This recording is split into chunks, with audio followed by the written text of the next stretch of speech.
Hello, everyone, and welcome to the broadcast. I'm newtmechanist, and today we're going to be continuing our game development project. Probably a sprite work and UI stream.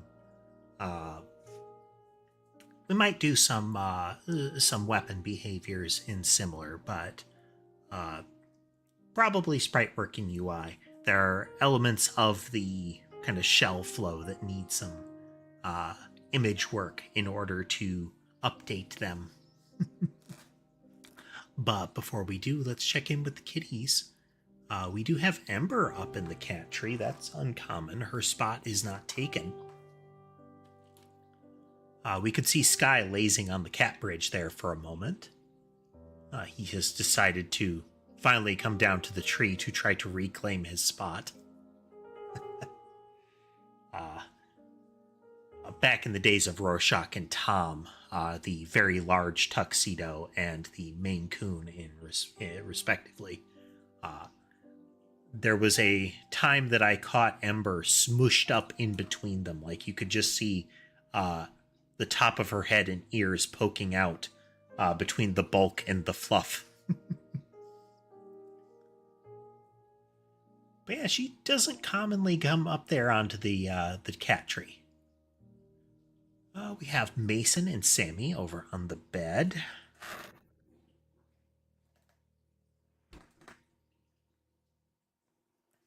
Sherbet is hiding inside my footrest again.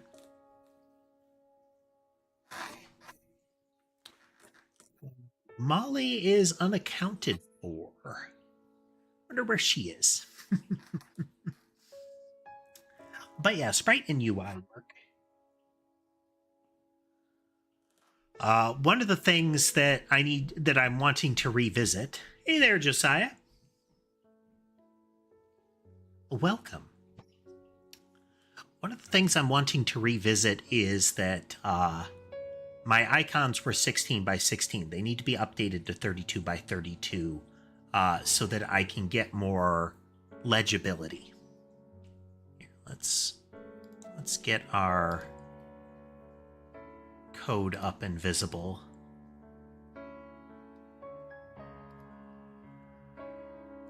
So I can show you the bits that I'm talking about for our UI updates.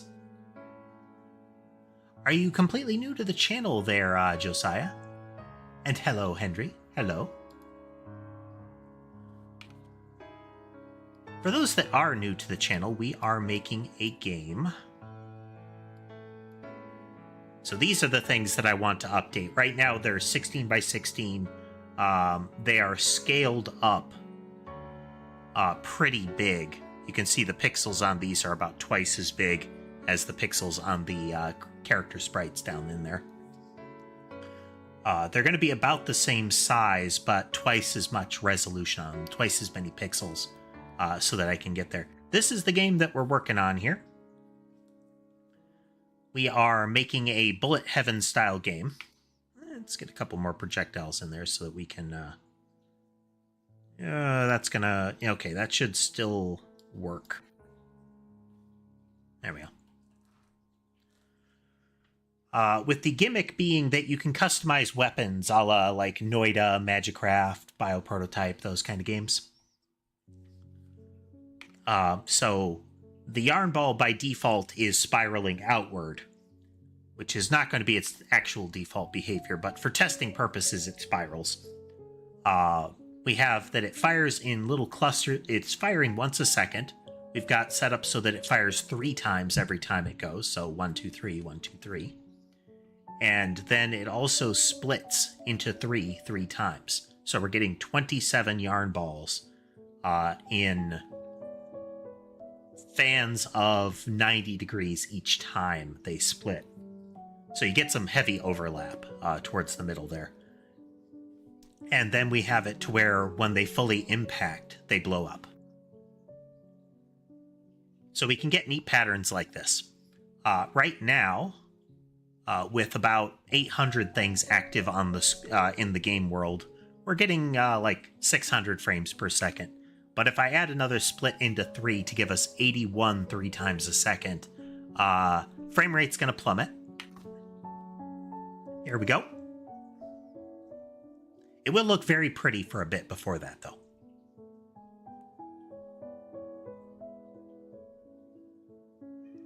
There are potentially still some optimizations I can make, but 2,400 entities active in the world is a pretty large number of them.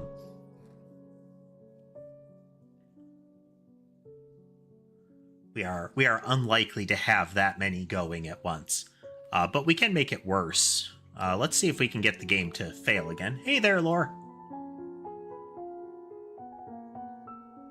So if we add explosions every second to each projectile, we're down to 3 to 4 frames per second. But again, that's a pretty good frames per second for what we've got here. And we get this neat spiral pattern going on.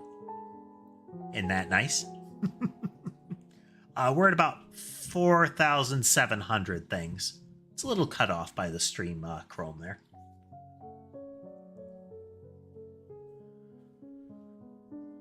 But we can go in. Amusingly, if I go to the menu, it halts. So all that's happening is it's playing sprite animations. They are not moving, so we're not updating the UI as much, which makes it less burdensome. We're back into the kind of 80 to 100 frames per second territory with this. But if we take off the that explosion and put it back to on impact, as the yarn balls slowly die off, we will see the frames per second start to climb back up. I may have solved the memory leak between the last stream and now. I wasn't properly disposing of some of the UI elements. So we were getting, well, the collision elements. So we were potentially getting pretty heavy, it was one of those two. We were getting excess object creation that wasn't being dealt with before the program ended. But now we are resolving those, so if we escape out, it takes much less time to wrap up the program. All right. So we'll need to fiddle with that inventory screen to get the scaling right. But I'm kind of tempted to go with this kind of pattern. Well, thank you. Thank you, Henry. Tempted to go with this kind of pattern. So here is with the frame visible. Let's actually... It's with the actual frame visible. Oops. We don't want all of them. Just want the backing visible. So if we get rid of the frame, I've got the underlay. This might be too busy, but I wanted to have like a little motherboard look to it. So little chips, but also the colored tubes, which is kind of a theme here, as might be apparent by the chrome and the, you know, the tubes. But this will be like empty sockets. Then if you put a socket, an item on that socket, it will be that. Mostly this. So we're going to add some layers here.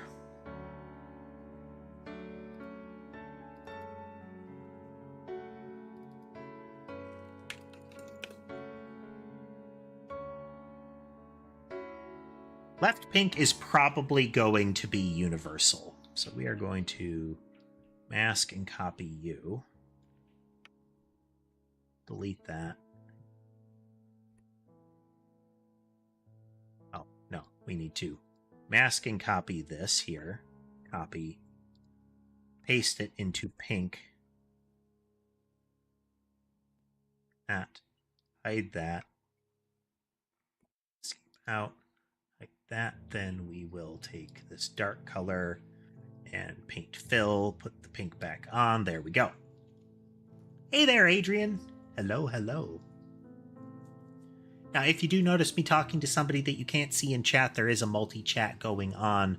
There are 3 simultaneous streams.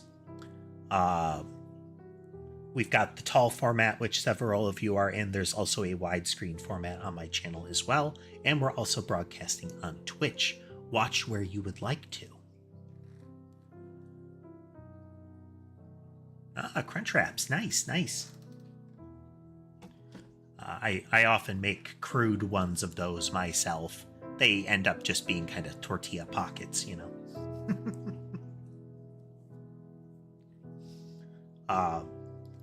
I'm generally planning on using the left side pink so normally things flow from left to right. There will be some of them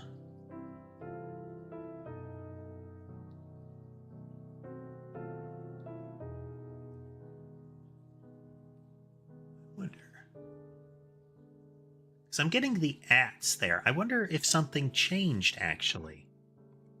Why am I suddenly getting ats? Did they change that in chat? Let me check my settings here.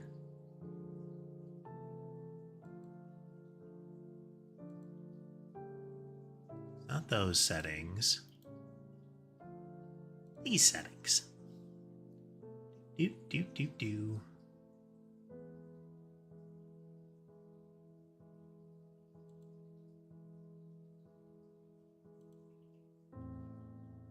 Wonder if that changed it. Do I like goldfish? Do you mean the animal or the cheese cracker? I'm ambivalent towards the former, and I'm not fond of the latter.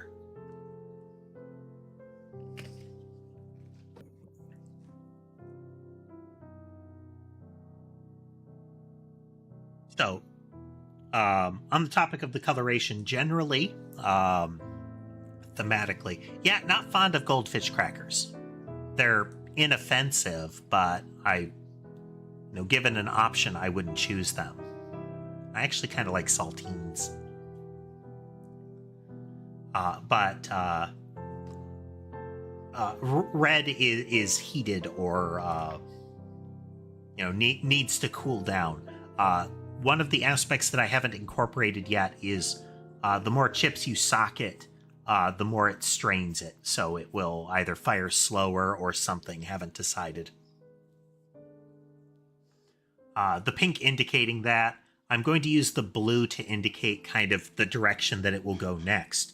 Haven't incorporated it yet, but the idea of chips that stop the flow. Like, if this chip is socketed, it's done. It won't go further.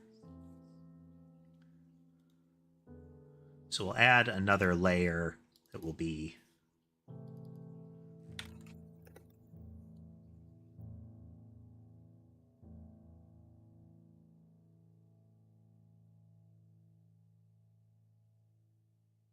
it's distinctly possible that we would actually get... that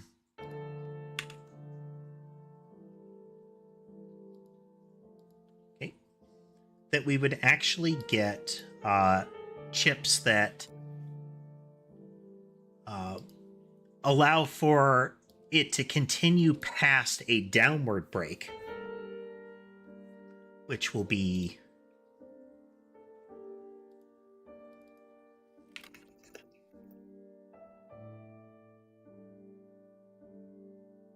Now, I don't have a mechanism for having a flow that isn't single direction. So the idea of moving back upward is not plausible right now. It's not impossible. I'd have to rewrite some logic, especially in order to make sure we don't have loops.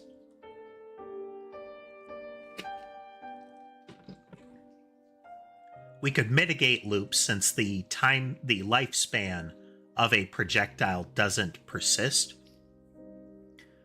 If it is multiplied, but if it is replaced, like it explodes on impact, that explosion replaces it, which means it would refresh the lifespan of anything that came after. But this is the general flow. For the most part, you socket one, it is indicating some sort of...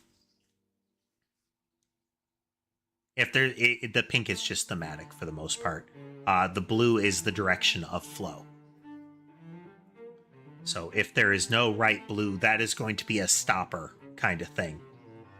I may need an indicator for gated elements, but we only have a working title, Hendry.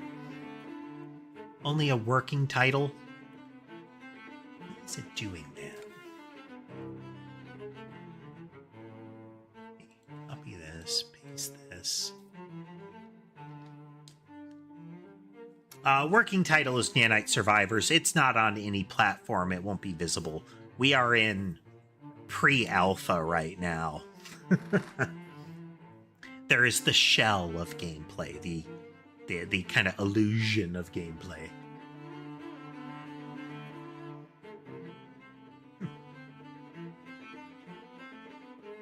Why do I do that? Working title is... I mean, it's practically... We're technically probably less than working title, actually. More of like a project code name. That is... It is not necessarily the title that the game will be. We're calling it Nyanite Survivors at the moment, but that's just to give an idea of theme and genre. Okay, so we have our general backing in place. I'm not going to incorporate any of that just yet. Not going to incorporate that part. So yarn ball can be made bigger and more detailed. But we don't really want it bigger. We could potentially just make it more apparent how it behaves by default. Same way with red dot.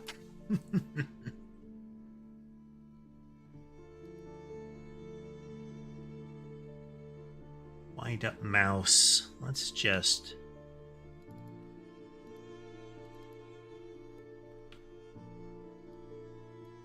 Oops.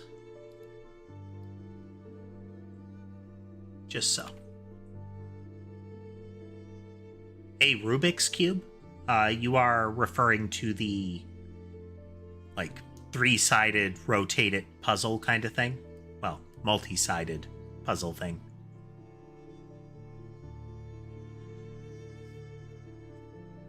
Reverse Town Builder. I remember in a Super Nintendo era game, a game called ActRaiser. So you would have, they have done a remake of it that somewhat incorporates a bit of this, but there was always a town building sequence, and you would benefit from maxing out population. But the villagers' population was dependent on which kind of houses they built, and they would only build the better houses later. So one of the ways to improve population density in that game was to burn down their old houses. There was a special power you could use that was a lightning strike, that if you did it over a village, it would blow up the houses in that area. So you do that, they build back better houses, and now you'd have more people giving you power, so you could do more lightning strikes. It's a very violent form of gentrification. It's a little tiny, but it's kind of where we want to go. So let's do that. Until I get a better idea of what I want them to look like, we'll just stick with their existing icons.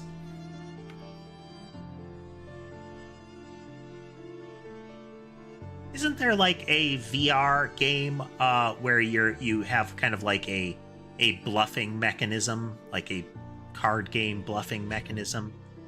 with the gimmick being that it's if you get caught or something like that, the character blows their own head off, you know, in the game. Get our yarn ball. That in place. These are the ones that I really want the extra space for because they just don't look right. Alt, you mentioned Buckshot Roulette. That's what I was saying. As far as like multiplayer, there was some sort of like card bluffing game. Feel free, Henry. Feel free. Okay, so 3 spread is kind of on target. Let's actually get rid of that. We will use different colors here.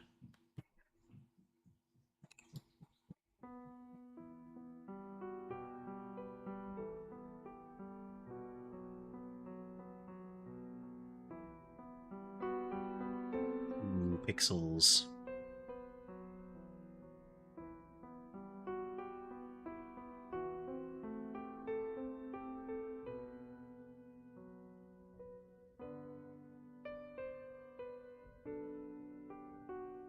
I mean, I feel like that's pretty apparent for a 3 spread.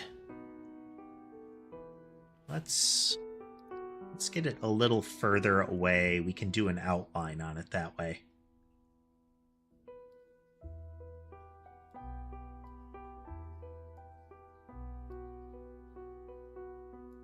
So it's going to be a pixel art heavy day.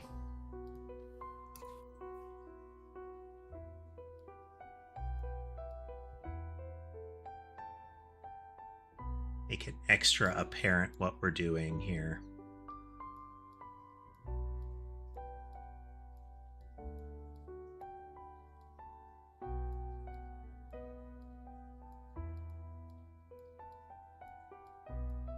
Wonder if I'd have to do multiple layers to get rid of that, to do that kind of shenanigans, a outline and fill in kind of thing. Might actually be able to get away with it though. We'll see for the next one.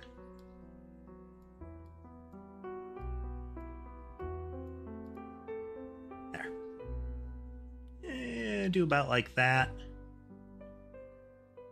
Yeah, that should still be pretty apparent.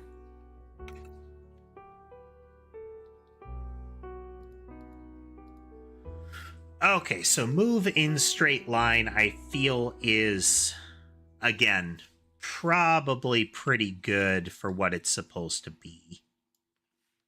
Just, you know, an arrow. But in this case, move in straight line... Well, no, this will be just move in a line. This will be in... But the only one we have is random direction. It's not actually moving in a straight line. So we need something that is indicative of a question mark.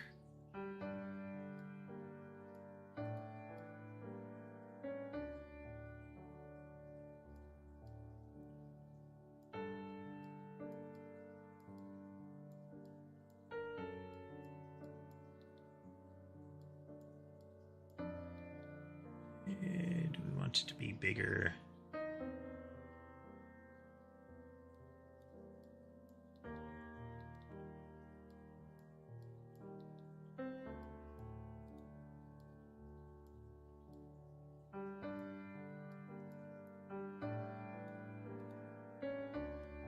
Yeah, okay.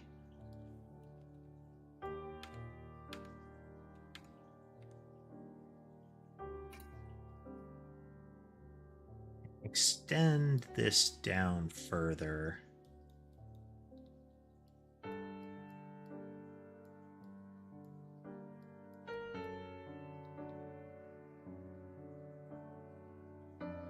Kind of bulky.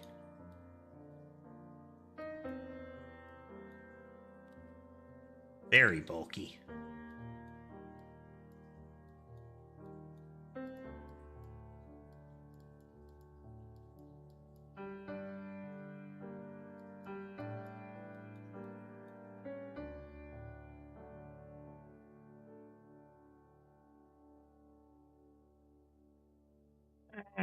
If we truncate it at the top a little bit more, then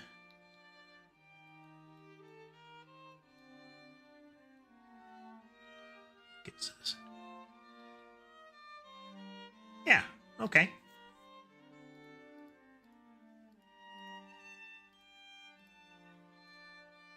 Hello, Ember. Ember has come to sit with me.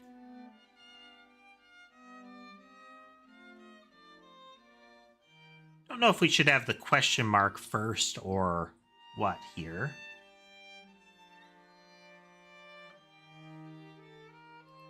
Select color range, that. Okay, select, can I...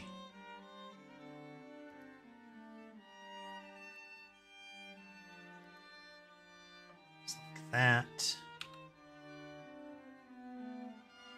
Can I get away with this? Yeah, there we go.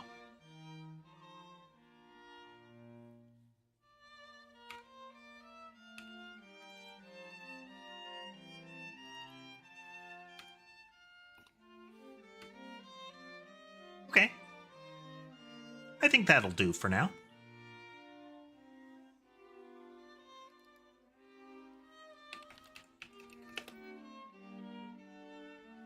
We'll be able to reuse that question mark here.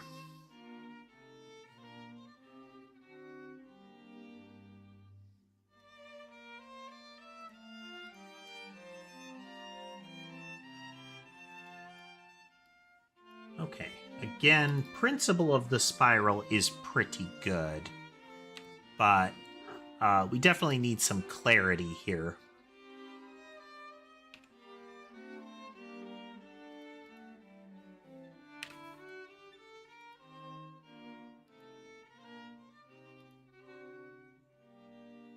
Welcome back, Henry.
Keep the spiral as tight as we can.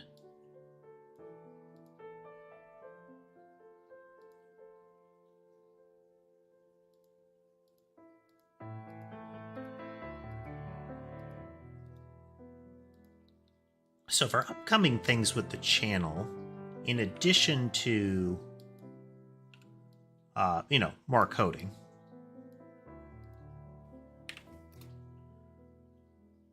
as we are wont to do, we will be doing some Monster Hunter Wilds. There is a new update very shortly that will include a new monster that has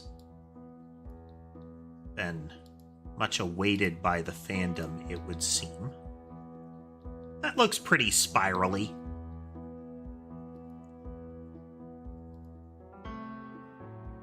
Okay, select, modify, expand by 1 pixel with a square brush, fill tool.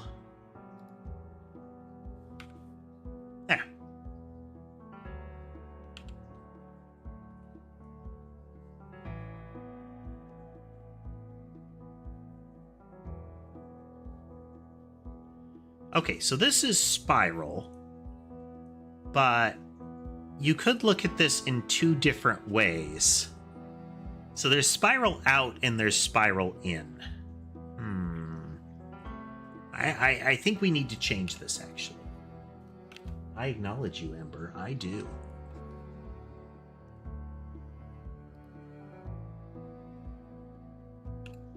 Okay, so we're going to loosen the spiral a bit.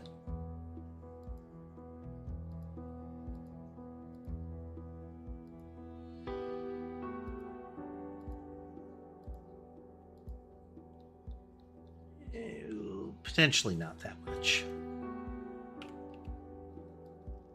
For those joining, it is a UI heavy day. We are making icons for things in the game. Show what we're talking about here a moment.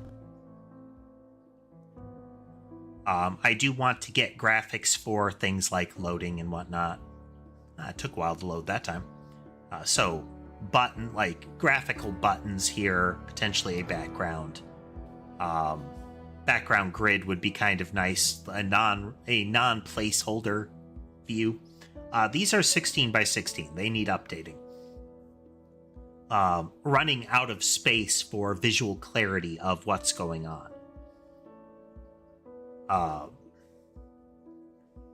So we want to update this stuff. Things like your health bar. Want to get that stuff in. Like, hello, Ember. Hello. Hello. Yeah.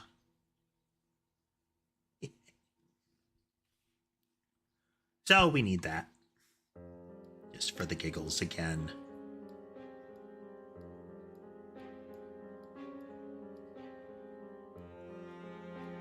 Okay, after 3 seconds of a burst. Oh, no, that's a spread. Yeah, that'll still do.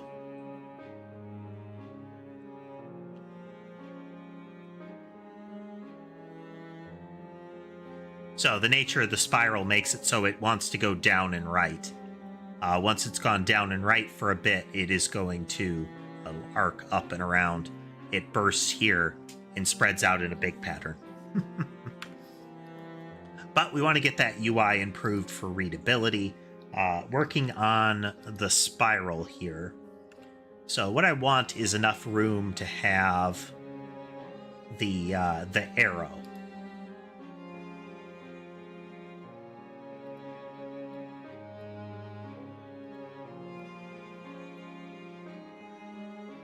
So like that. So if we work backwards from that one,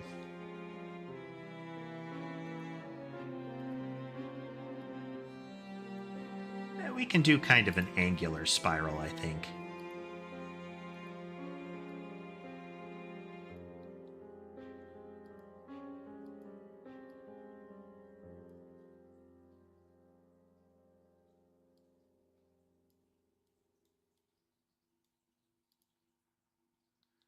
Very wonky, but that's okay.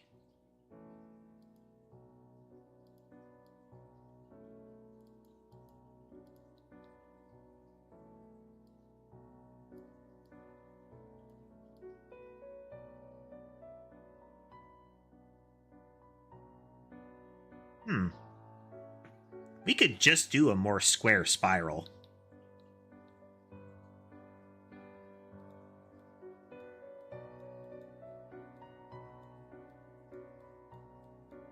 If we just do a more square spiral, we can end towards the edge.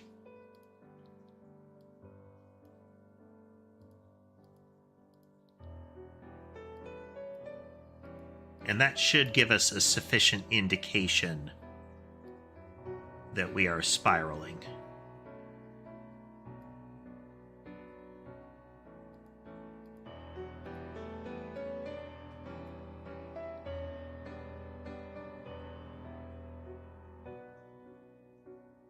Yeah.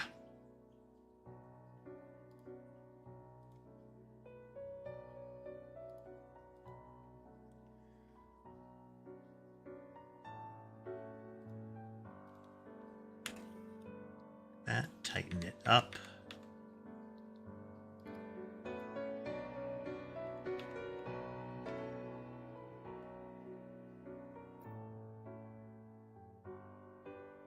Hey, JCR. Really, I wonder why it's doing that. All of a sudden, YouTube chat is showing channel handle instead of user alias. Everything is. What did you do, YouTube? Huh. Well, if I call you a name that isn't like your screen name or something like that, I apologize. But this looks different. Weird.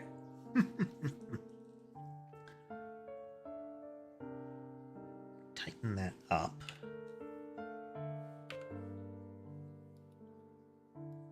Huh?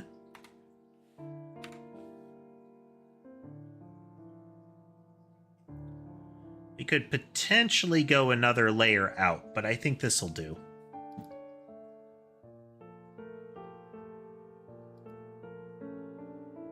Okay. Modify, expand. Hello, Alex.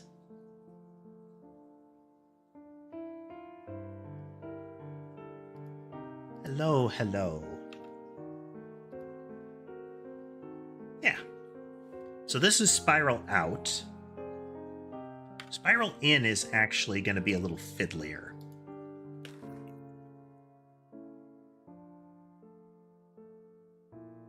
Pretty good. I fixed a memory leak between the since the last stream. So we got that going for us. There was a... Can't remember if it was a collision or a visual element. I think it was a collision element. Let me check here.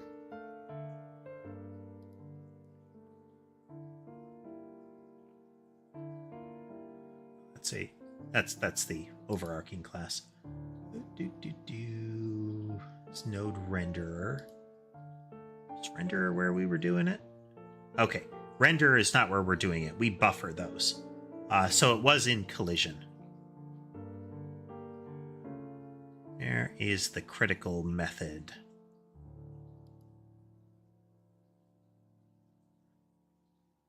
Hello, Shezbeth. Hello. Right here. This line here is critically important. If you don't call this one, then the node actually lingers around for quite a while, effectively until the end of the program. And given the sheer number of things that I create that collide in this, that becomes a problem pretty steadily. We were consuming much memories.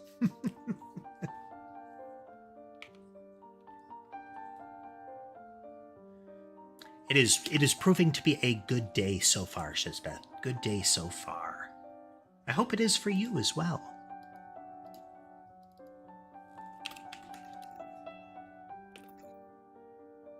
Okay, inward spiral, little fiddlier.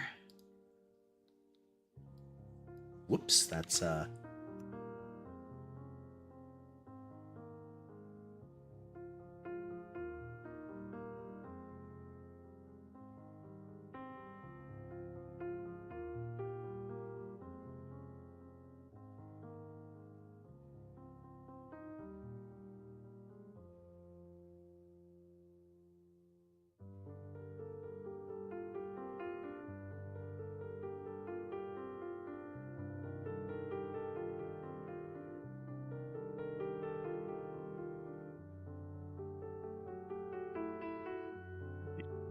tighten up to it. We can just do an angular pull in.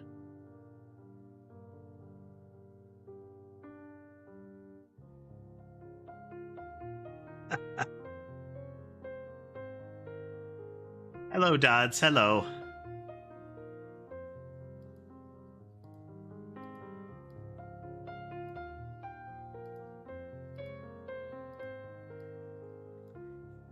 Yeah, one can really only hope for a better day.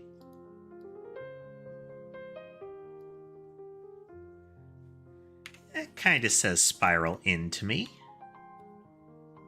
Let's go for one little bit more in the layer here.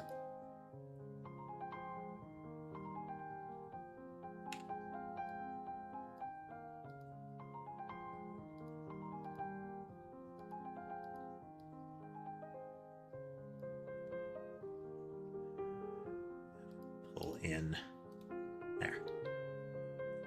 Select, color range, yes, select, modify, expand by 1, fill, G. There. Escape, save. There. So we have inward arrow, outward arrow. There.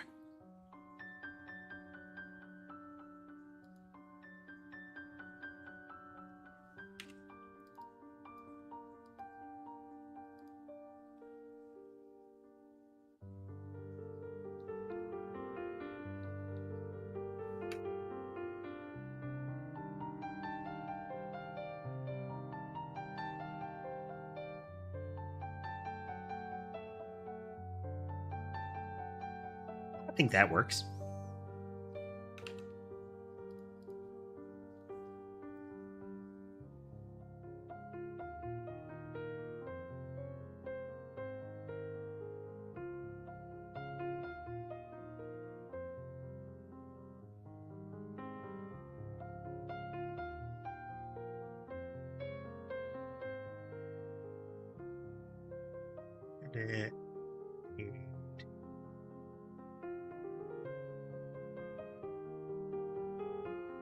Kind of like that.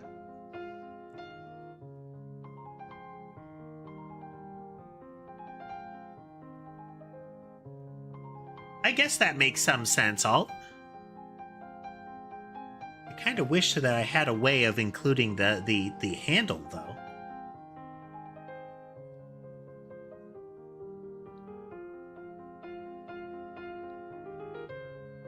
Okay, so that's spiral out.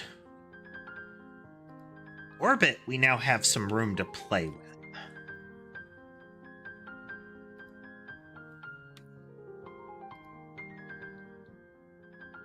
Happily is our brush for that.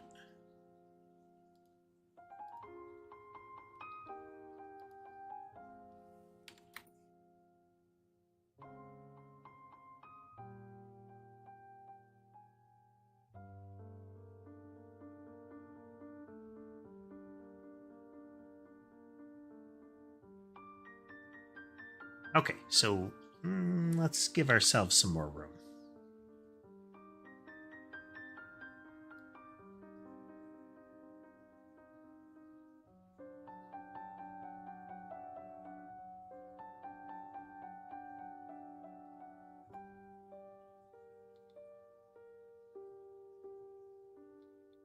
It's not quite right. Okay, that's 3.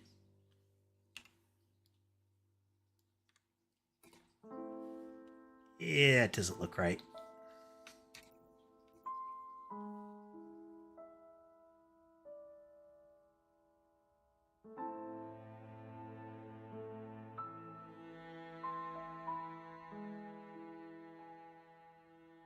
There we go.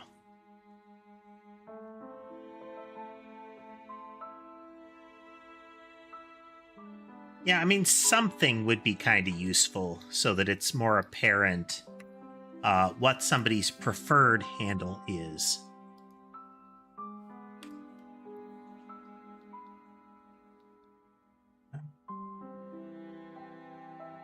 Let's cut it off later here. Like that.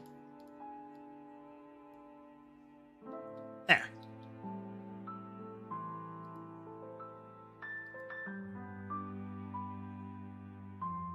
Color range, select. Oh, nope, nope. Select color range.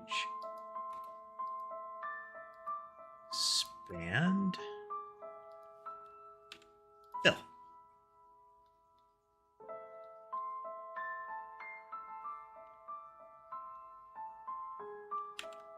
Now I could have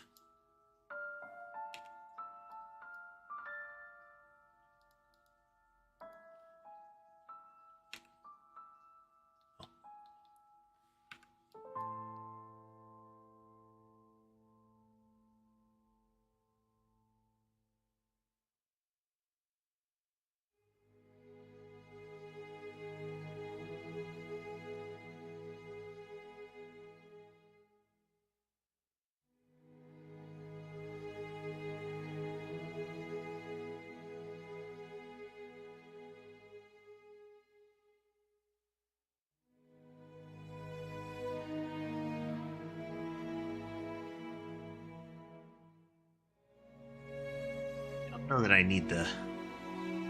that I need the central dot, but this is orbit a thing.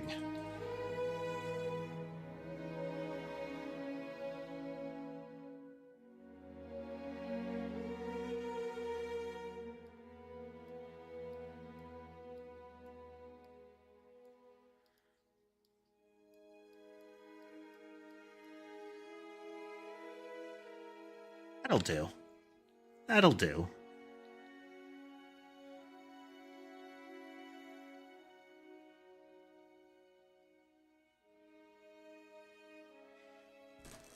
And then I can do some sort of... if it's orbit an enemy, I can put a, like a red dot on it. Okay,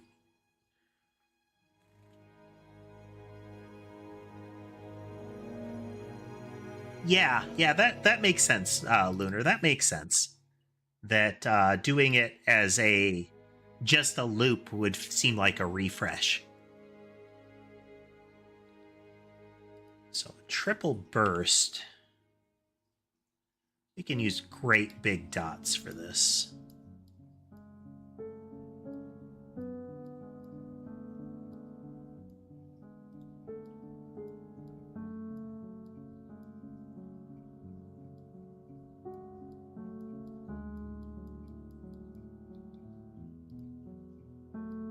Though it does make it look kind of ellipses-y.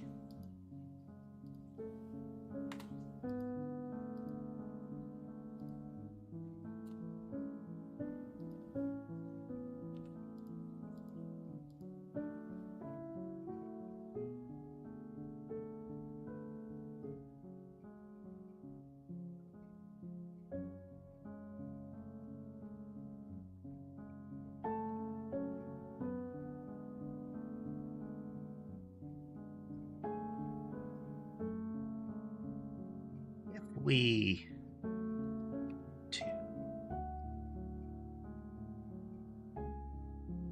don't know that really conveys what we want, because this is not changing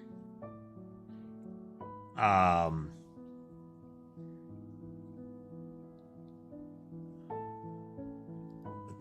would be the way to say that?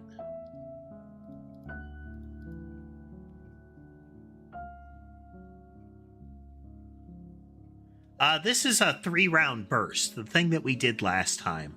So it turns it into like a 1, 2, 3. Oh, no worries. I am taking feedback in stride, especially when it comes to visuals. A big part of doing this is, does it convey information, you know? If it doesn't properly convey information, then we're reliant on the tooltip, and that is a greater user interaction cost. If I can just see it and understand it, that is cheaper for the user than having to see it, not understand it, hover it, and then read what it is supposed to be.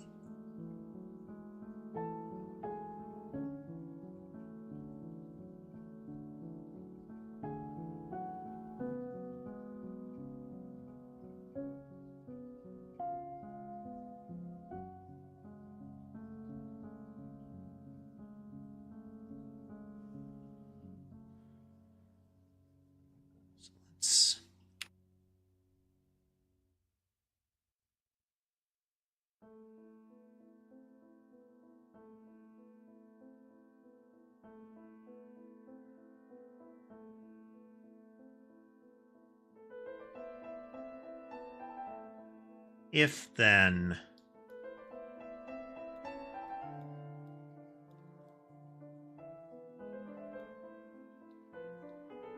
make this arrow chunkier.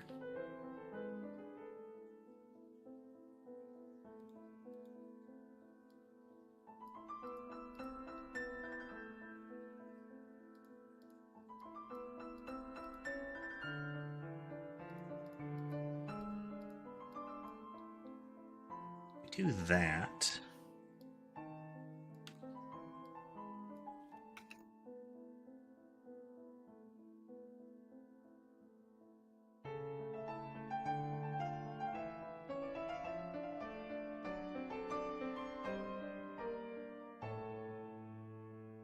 Have a good time, Hendry.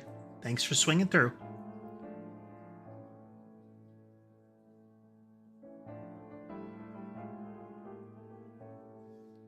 How about that, Tots? Of course, we'll outline it, but I'll save outlining it.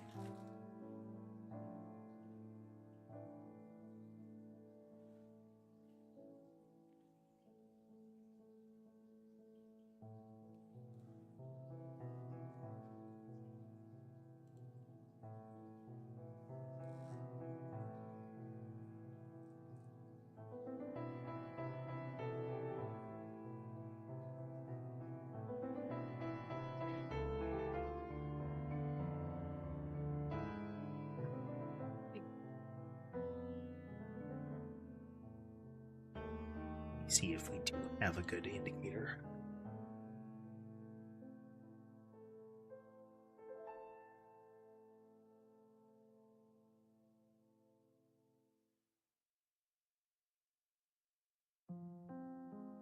It's waste.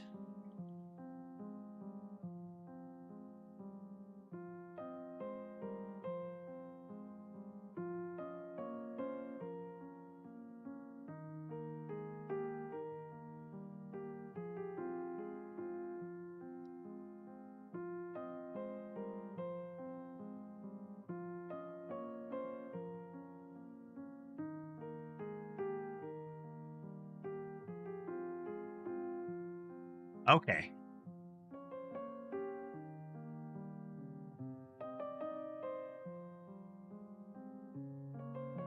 So they're lined up horizontally, but the arrows point up, is what you're saying.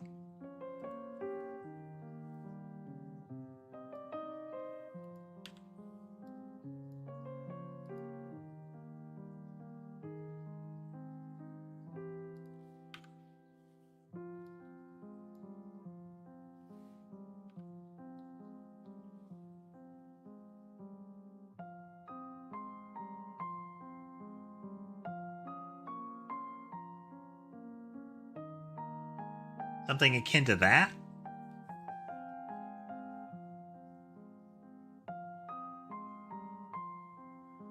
And yeah, we are going to want to have that speed indicator. There is an icon we need for that. Okay. Yeah, this'll do.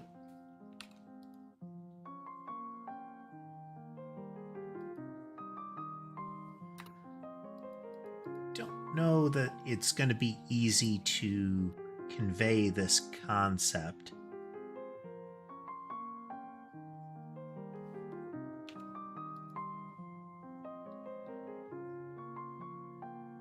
We could make them a little narrower, which will give us space between them.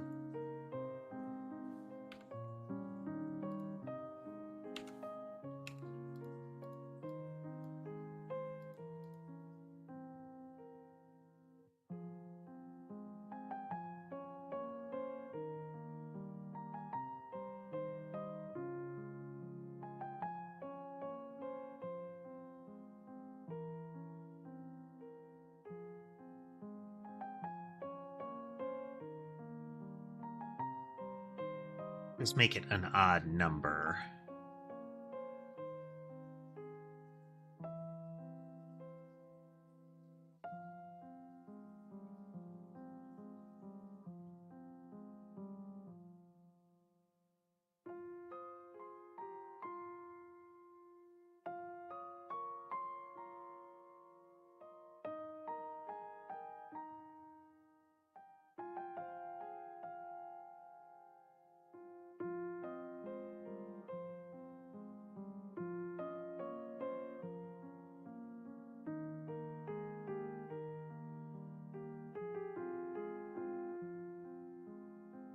Something like that.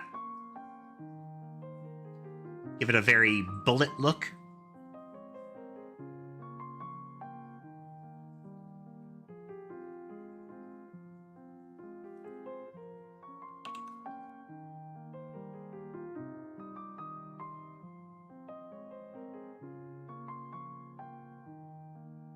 All right. I can see that.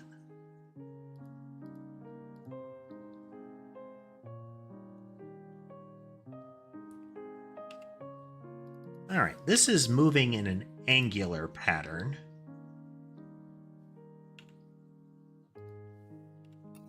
So let's see if we can get that in one go.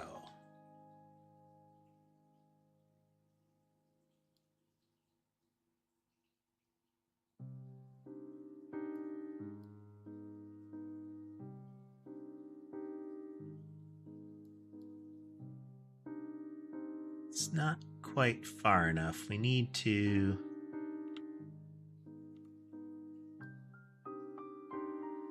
Can't be like that.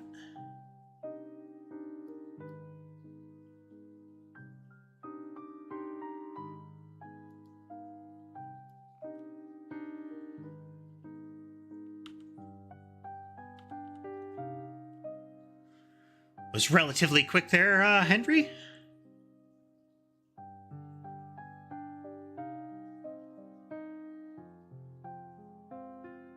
So we want down, up, down, up.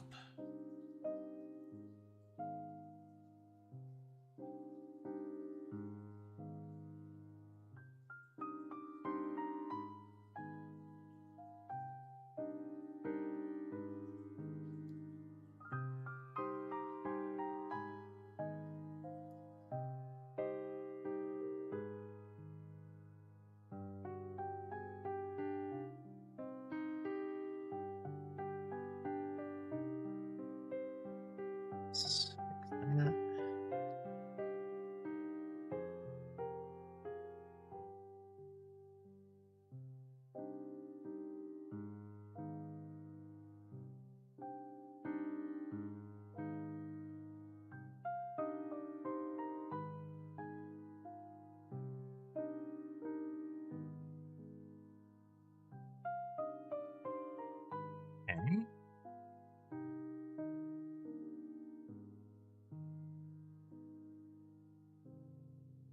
I think that works. So this is it makes 90-degree turns. These aren't 90-degree angles, you know. Wonder if we could get away with that.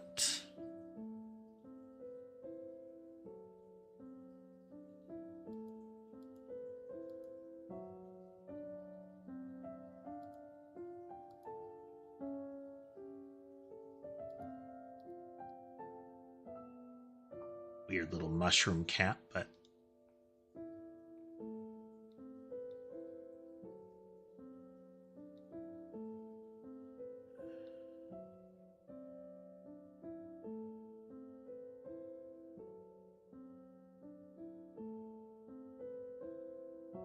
okay, let's adjust based on that. Let's adjust based on there being an arrow there.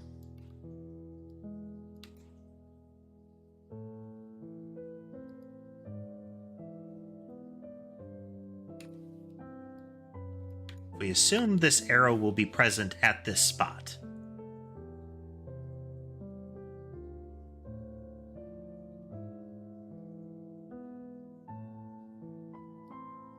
Something like that. So there will be an arrow here.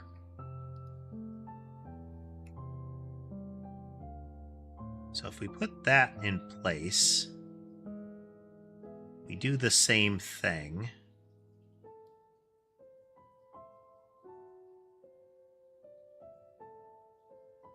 Isn't quite what we did.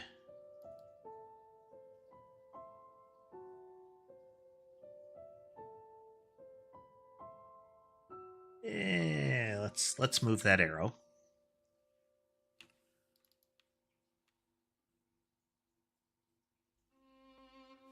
And we'll make it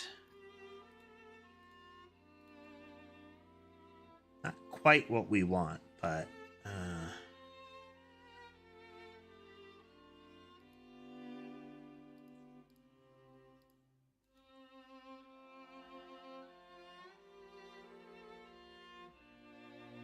there we go. Okay.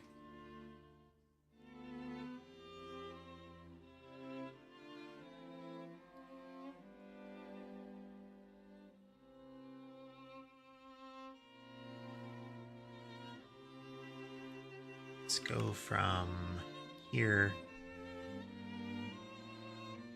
here, here,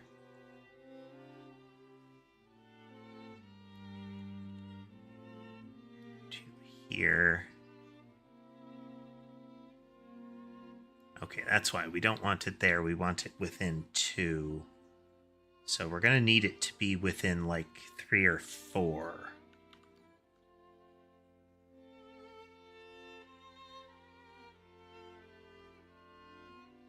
This would put it right at the middle, which we don't really want. We want to get that zigzaggy look. I'll have to do it a little to the right.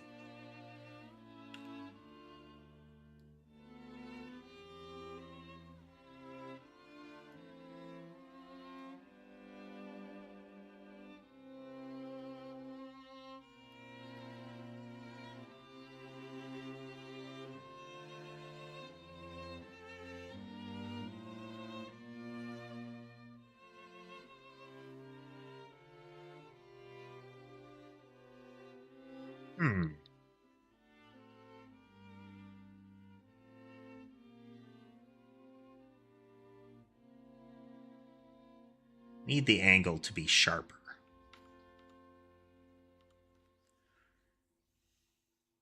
They are equidistant along the distance here.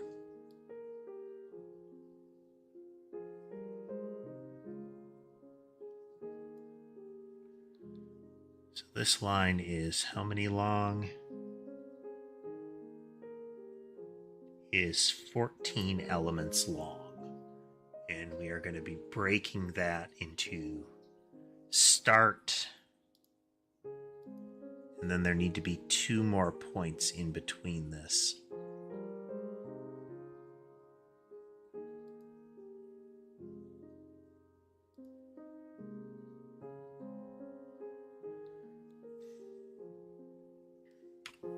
Just going to pull this up here so I can see it.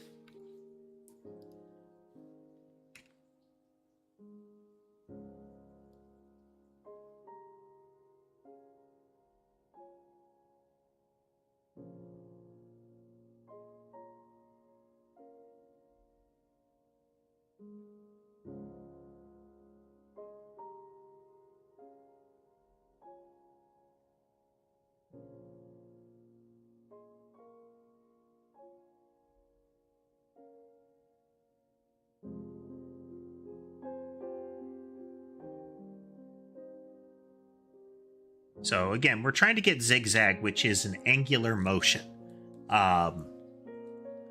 Effectively, as it's traveling in a straight line, it is rotated hard 45 degrees in a 90-degree fan, kind of a metronome hard tick. So it'll be going negative 45, positive 45, back and forth on an interval. So you get kind of a Z pattern.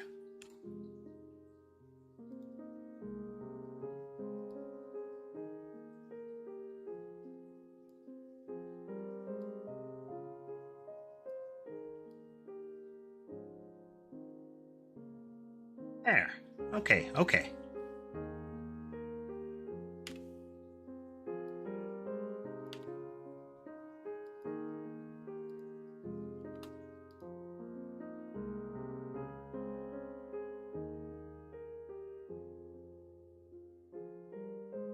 There.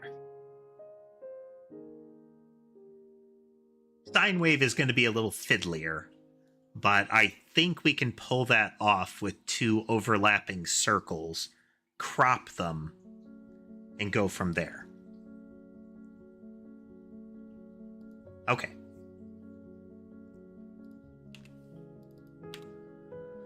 We're going to overlap this for a moment so I can do some shenanigans.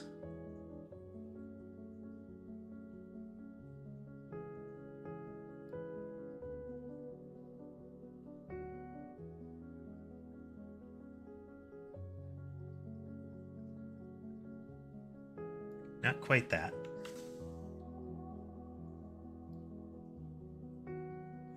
That was correct. Like that. Then we are going to hide this layer.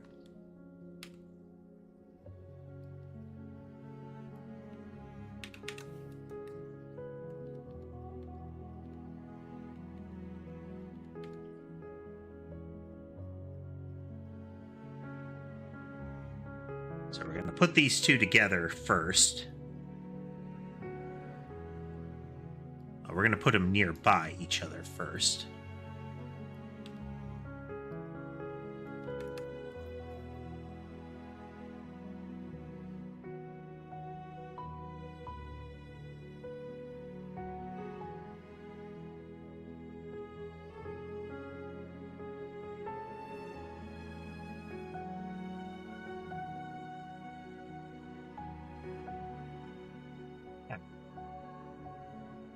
Wave is easier. I could have potentially gotten away with 2 triangles, but I don't have a good triangle tool, you know? So we got close with the last one.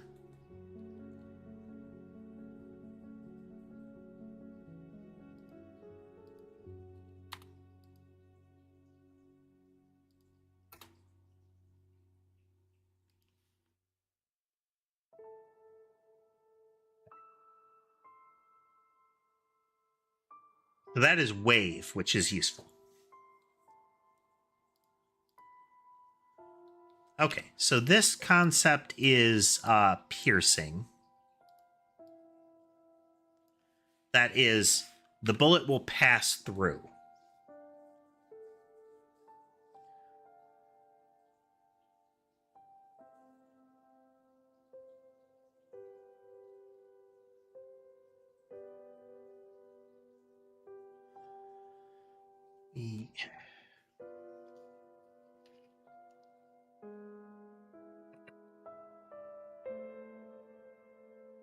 So let's at least get this basic shape in place here.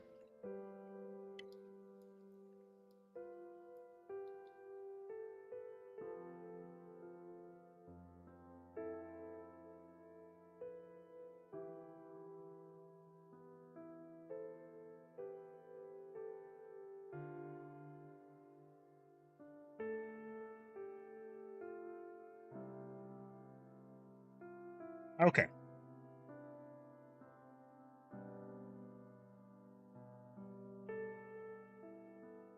Let's expand that hole a bit.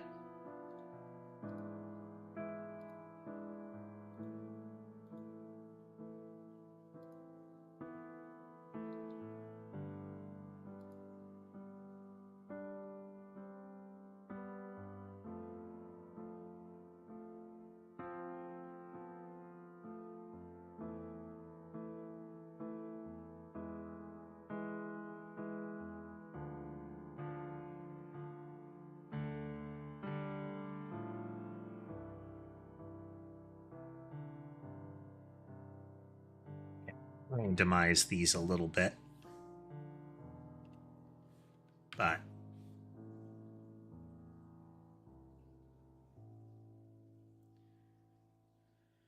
how's that?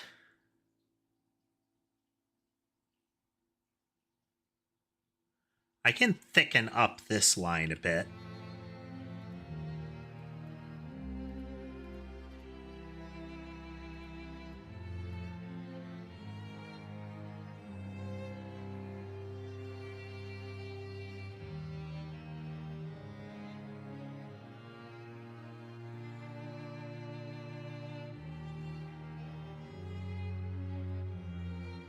Okay. There, we have a nice apparent symbol there then. And then we add the black outline to make it a little cleaner. Well, more visible. Okay. Okay. Bounce should be a straightforward symbol.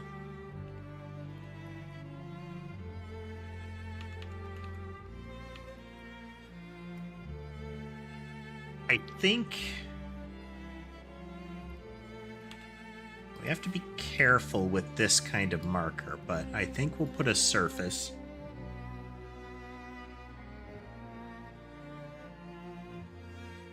And again, we're going to draw a circle. Let's...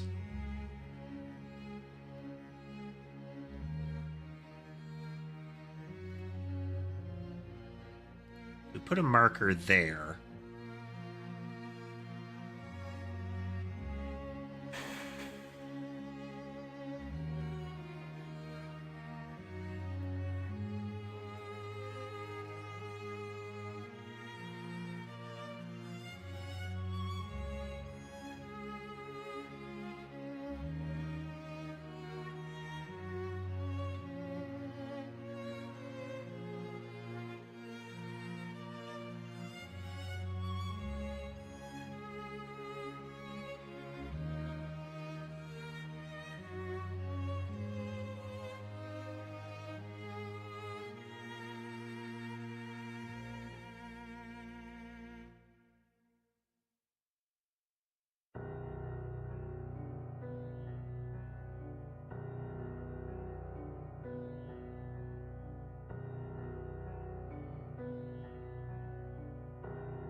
Flip that horizontally.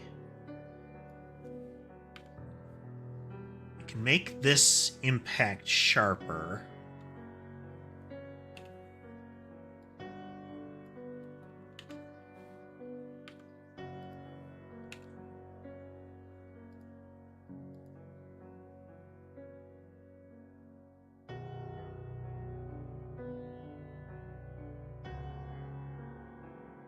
We can add an arrow here.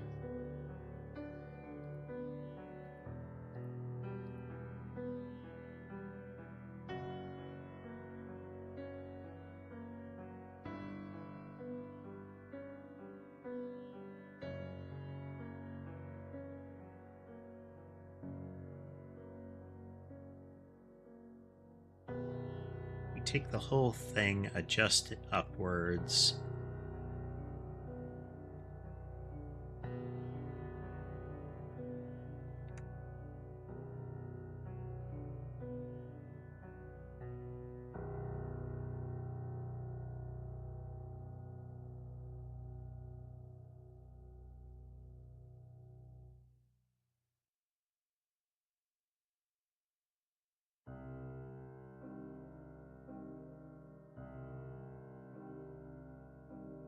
Just to get a little bit more there.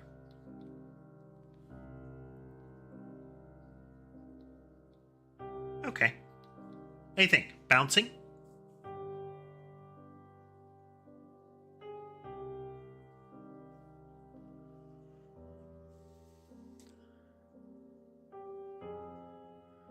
I could make it more angular because it's not really a curve bounce, it's a hard reflect bounce, but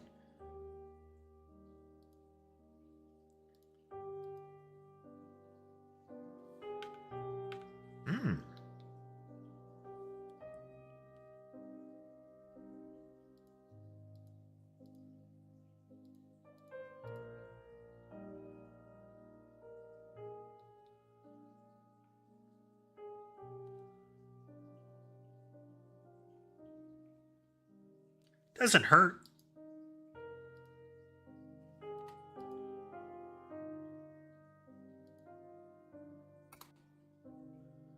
Doesn't hurt. Little extra shape language, you know? Bouncing.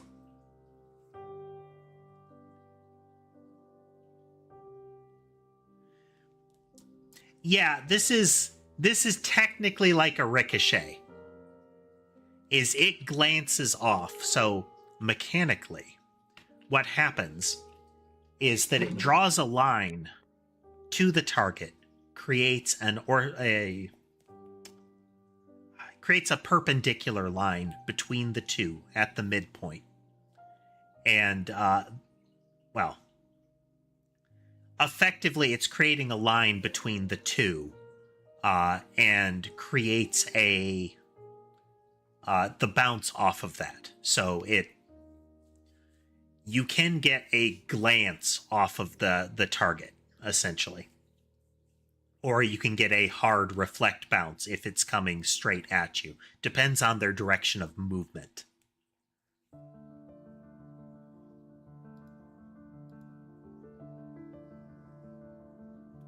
All right. Yeah. I mean, what we're doing is, I think, a core factor, and that's that I'm trying to make it as clear as possible visually. Like, I want people to be able to, at the very least, clearly differentiate different icons at a glance. There will be further language that we want to add to them to get an idea of what else they might be doing. But for the moment, we're starting here. Okay. This is a weird symbol. Let's delete this one for now. We'll come back to this. We don't actually use that one. Okay. So we've got shape language for this underline here, so we don't need that.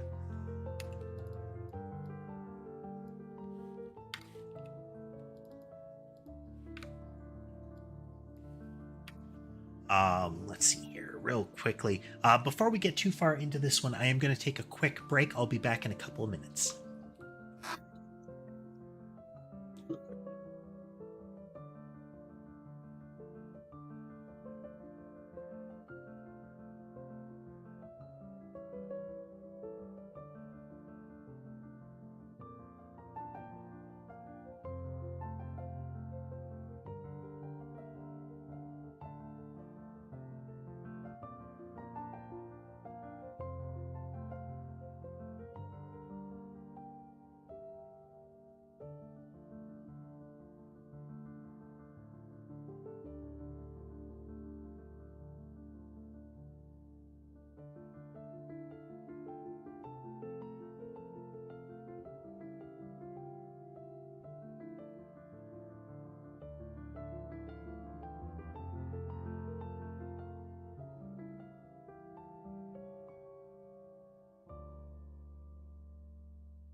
turn. Let's check in with kitties real quick before we proceed. Ember has returned to her spot. Molly is up in the cat tree. Mason is sitting on the air hockey table. You can't see him, but kind of below that camera, Sherbet is sitting. Mason was on the bed, but as per tradition, if I walk by the bed, he will get up and wait for me to return. There's Sherbet, sitting on that air hockey table, and he will cry at me until I come over there and give him back scratches. Hello, Sherbet. Hello, buddy.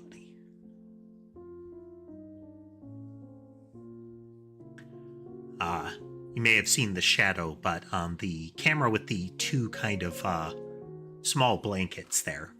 To the right if you're in widescreen, top right if you're in tall format. Sherbet's shadow might have fallen over there a little bit. He has stood up there in order to get some attention. He is a nearby cat still. He will usually be lurking, often out of sight but nearby. Many of my others are within arm's reach cats. Sky will enter my orbit periodically to sit on my lap or get attention. Mason will periodically climb up and give an awkward hug. Sammy and Ember are clingy. Ember especially clingy. Sammy likes to sit on my lap and get attention. Ember likes to crawl up on my shoulder and absorb all of the attention.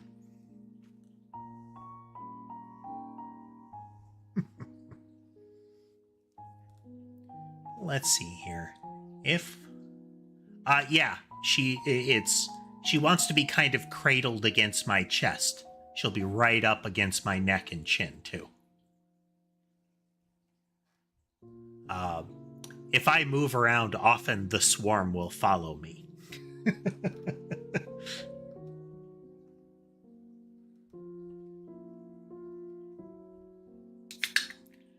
Cats socialize differently.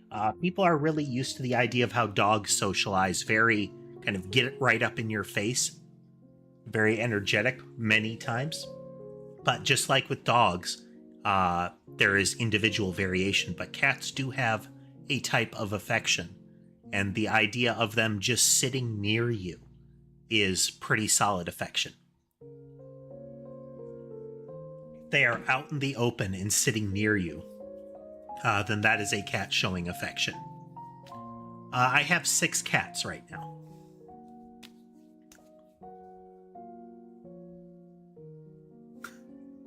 Mason intruding on Sky's space.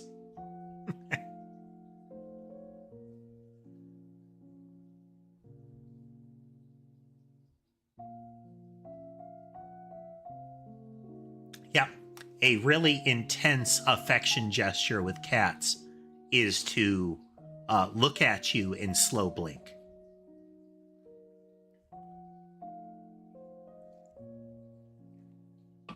They are comfortable looking at you.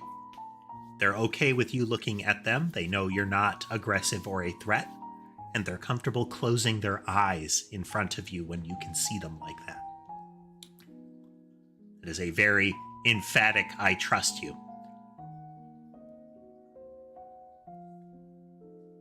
They'll also do that kind of thing when they're snoozing, but what's another one? Oh, when a cat presents its belly to you. That isn't I want tummy rubs. Some of them are. Mason likes tummy rubs. But when a cat exposes its belly to you, that is a demonstration of trust. They are exposing a vulnerable part of their body to you, with the understanding that you won't hurt them. So with some cats, when you touch their belly like that, that is betrayal.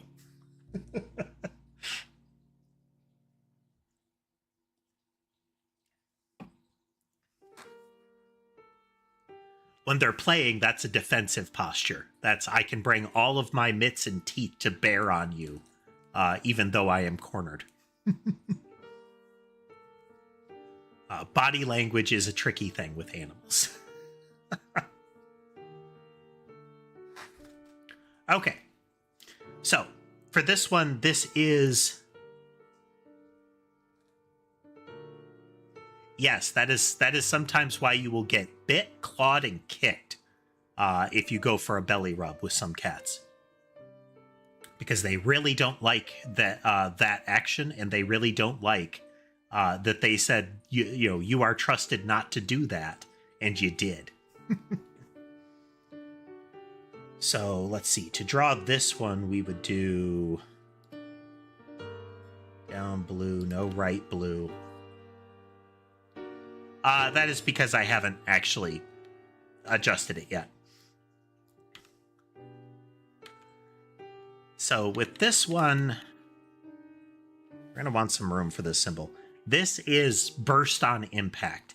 And so we're indicating that blue down. And what that's going to mean, we might add some additional blue here to emphasize it once we get a little further. What this means is when this event triggers, the next weapon down, it becomes part of this one. So to demonstrate,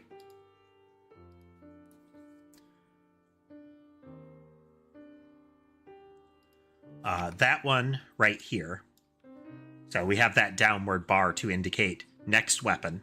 So if I don't have that there, you can see the explosion will happen on top of me. It is firing independently. But if I put this here, that makes the yarn ball commandeer this weapon. This weapon no longer fires independently, but is now going to fire when the yarn ball impacts something, and that impact isn't overridden. Effectively, this is explode on death. So we're going to get a whole bunch of them going so you can see it happen. But now, if you watch the yarn balls, they will explode periodically. That is, if a collision happens and there isn't something that consumes that collision, like a piercing event or a bouncing event, then the yarn ball will blow up and it will use the next projectile here. If we add a spiral out and I wonder what happens if we do this. I haven't tested this. So the spiral out, and we're going to give it a track random enemy too. On the explosions, this will cause them to spread a little bit when they hit.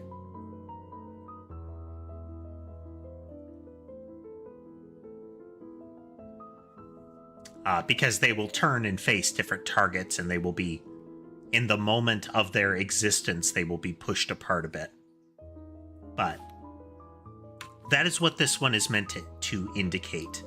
So I'm thinking effectively akin to the last one. We are going to have a impact area. Then we need kind of a burst effect off of it.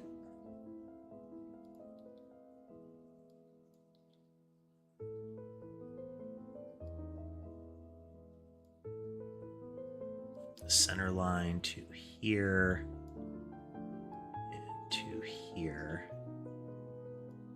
We're going to override some of this. We're going to put an arrow like here.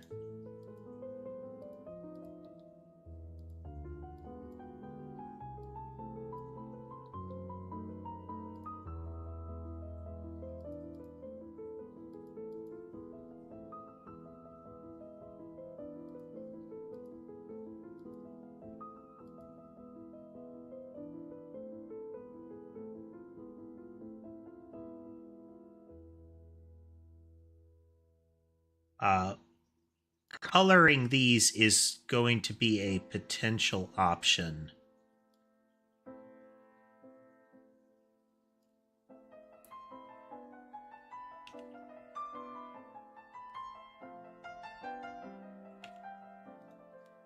There. Paste, move it over, flip it vertically. space right there.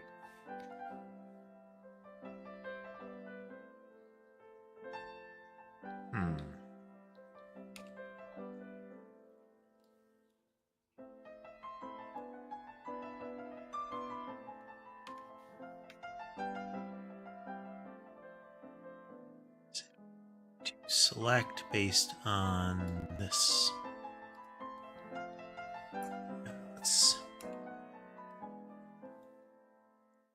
Now we will select based on that. Magic wand, come on. There. Oops. Mask. You. Line here.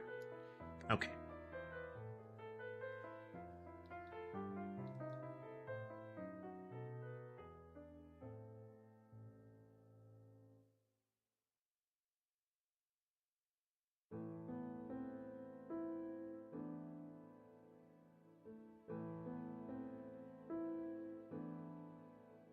This we might need to add some coloration to get an idea of, but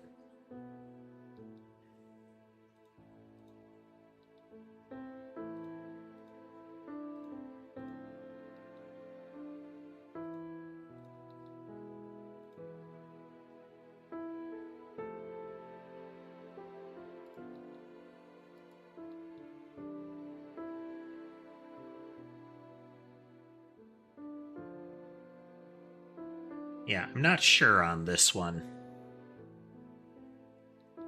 We may have to circle back around to it.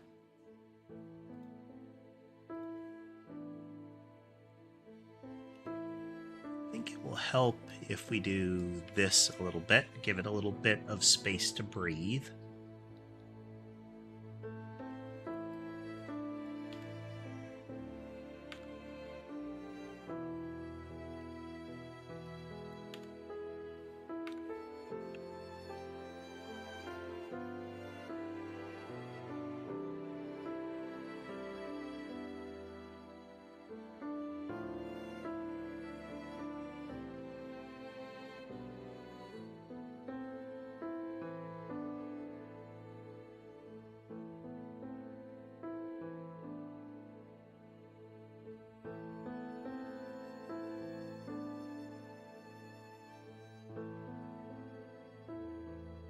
Well, let's sit with that for a moment.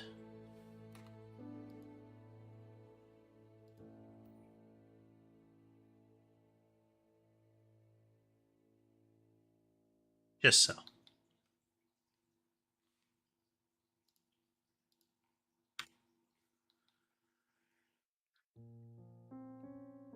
Okay.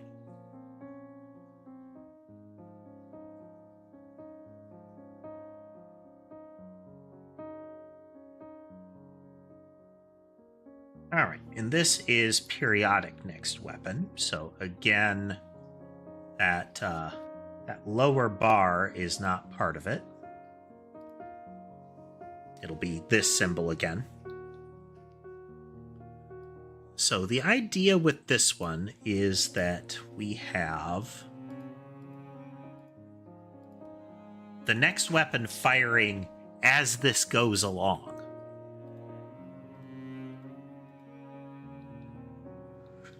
So it's every second or so we will get another instance of the subsequent weapon. And that was why we had this kind of shape language here of this firing, because each individual one would be going off while the projectile persisted.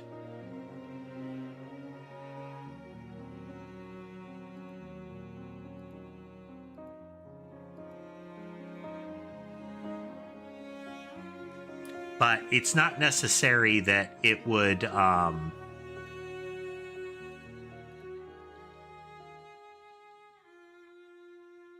move off in a sequence like this.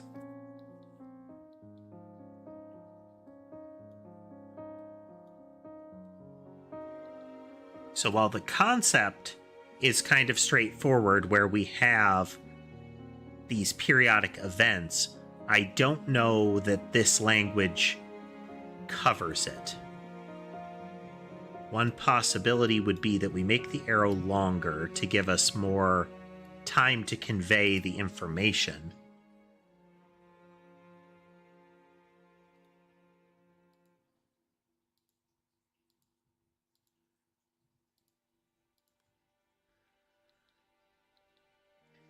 And have little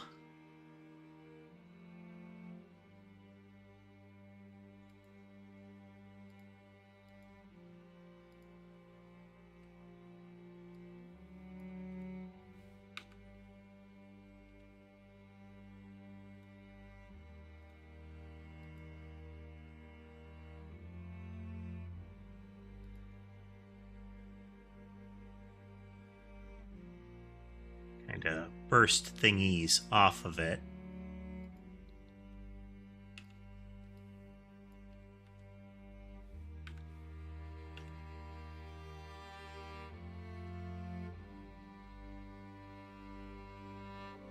That is not clear.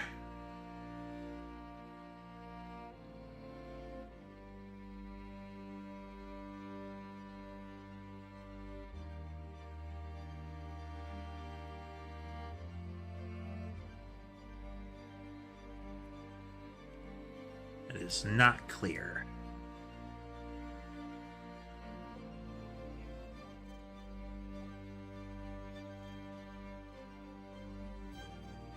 Yeah, I think we may need to revisit coloration on these.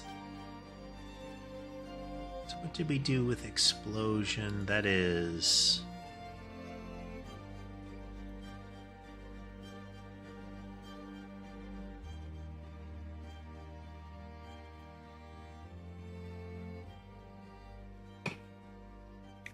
centrally hot color than the light color. Okay.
Not hating this look.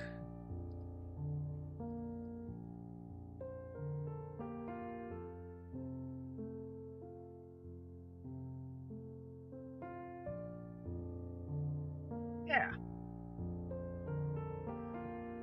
Yeah, okay. That's much more apparent as to what's going on here.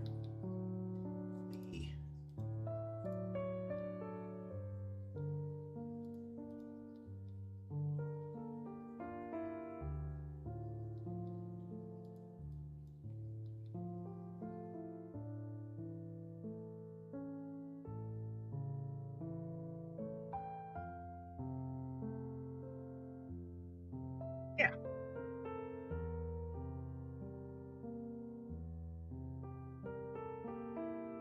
So we will be able to revisit those for coloration here. But if we say...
this one for now, and that one. Out to 2 pixels, straight across. Arrow there.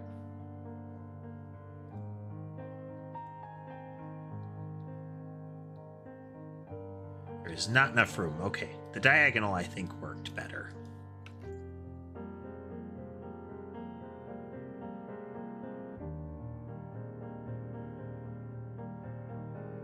Hello, sharpshooter. Hello.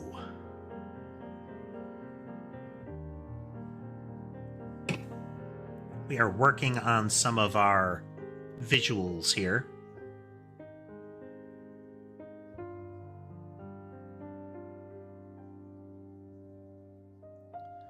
Let's make the explosions in various sizes. We'll make this closer one smaller.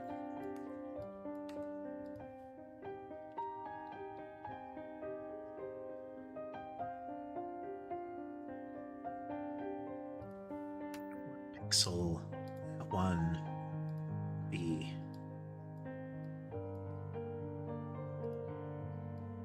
But welcome, welcome. I have many cats. On the bed there, top to bottom, looks like Mason, Sky, and Sammy. Tan, fluffy, and tuxedo. So this is periodic explosion.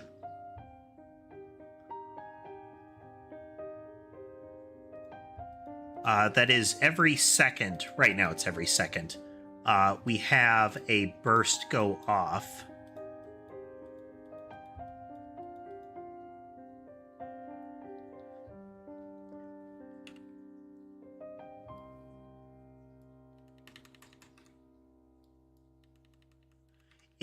Sky's, all of my cats are shelter cats. If I had to guess, Sky's name is very meteorological as well. He is gray and white and very puffy, so, you know, stormy clouds.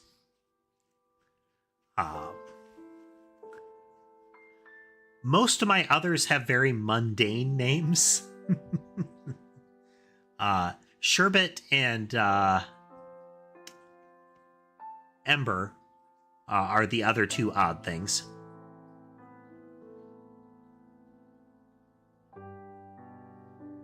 Ooh, Bubble Trail.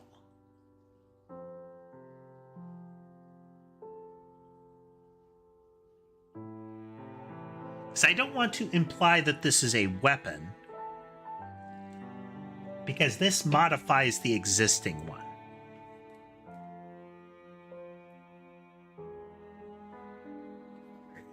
That inevitable advertising bot.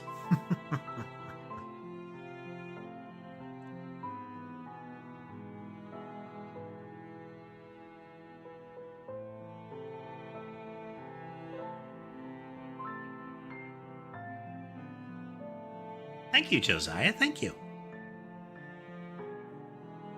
I appreciate it.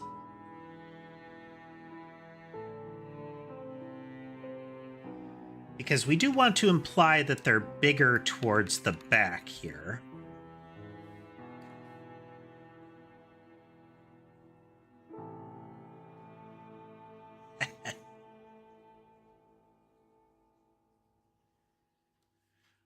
Let's see. As per tradition,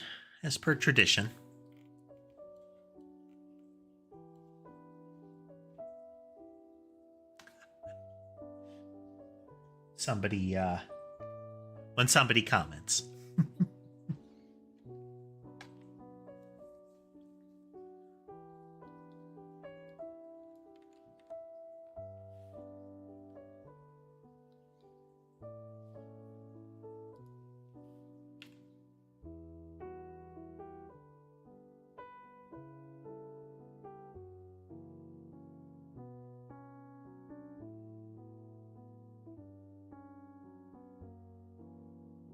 Know that that's really doing it.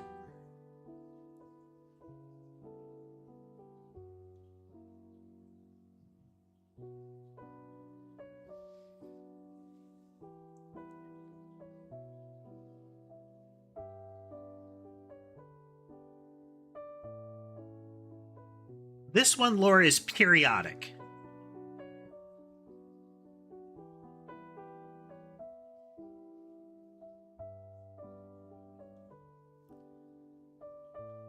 So like right now, the test version is every second it triggers the next weapon. So the most basic way to deal with this is to have a AoE effect as the next weapon. So it would impact and blow up. Another way would be impact and split into a bunch of smaller projectiles. But in this case, it is every second it fires out one.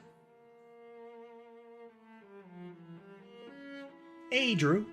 Welcome. What are your thoughts, Dodds? What are your thoughts?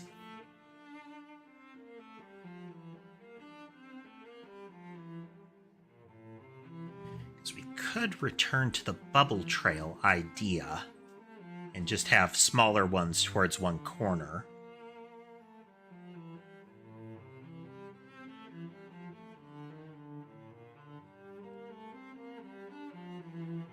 Again, removing the arrow. A big part of today, folks, is coming up with new icons for our abilities here.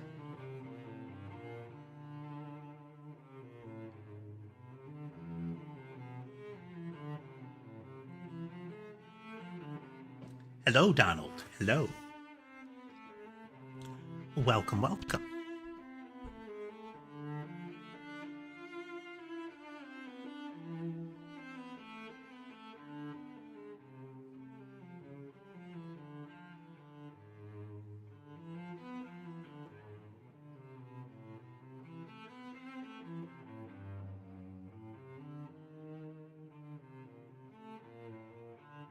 A good day so far. Okay.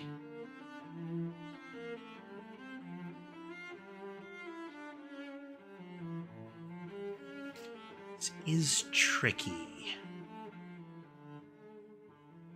Let's okay.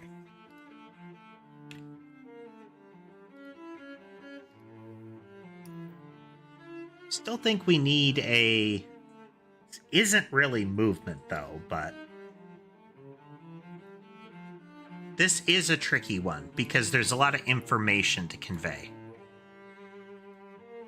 Okay, we're going to move the arrow further up to give us more space here. And then we're going to have... Back to 1 pixel. We're going to have a series of the little guys spread out towards the back.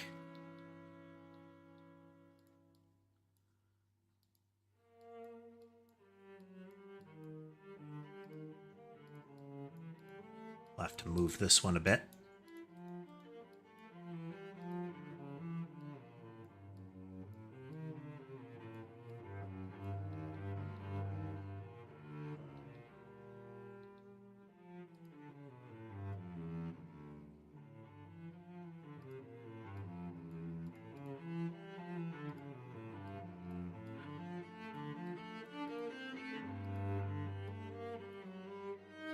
Color.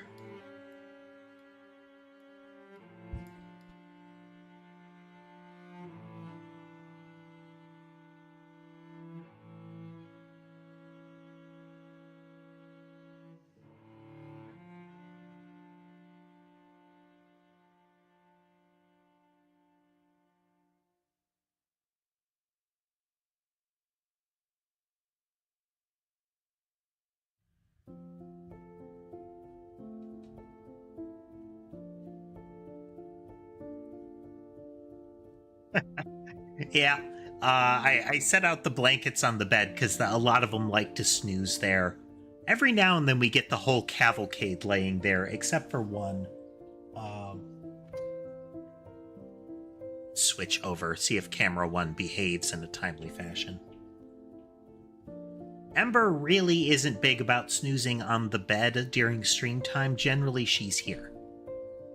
We got some toe bean there. She is cozy. This camera is zoomed way in. Ember is tiny. She's like more than less than half the size of Sky, who was on camera there moments ago.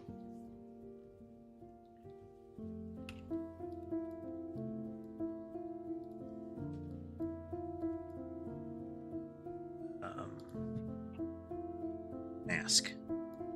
Why? Oh.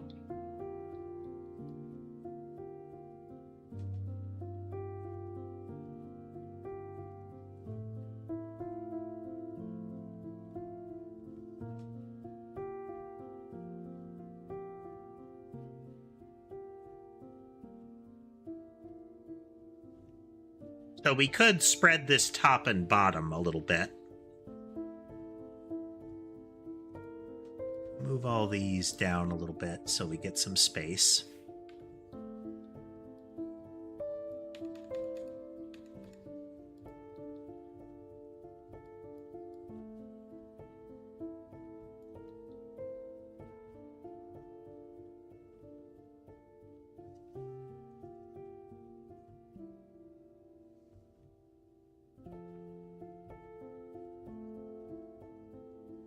Yeah, I kind of like that. 2, 2.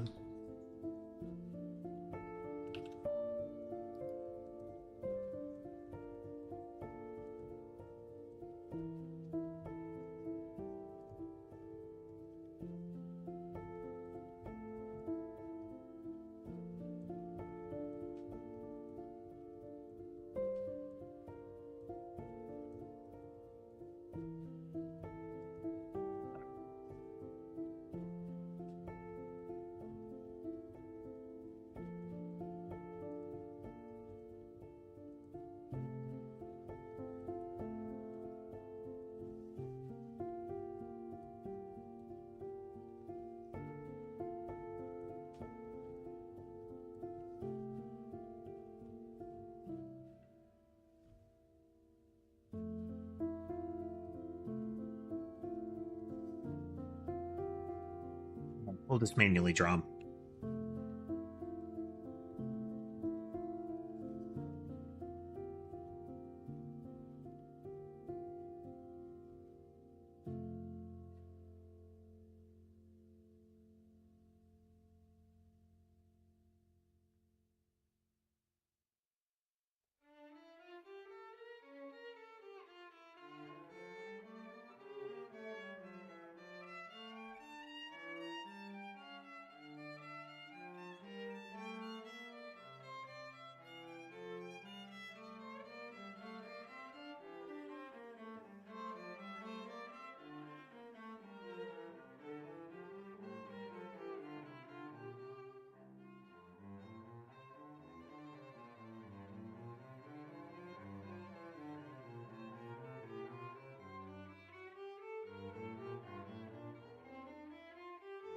There.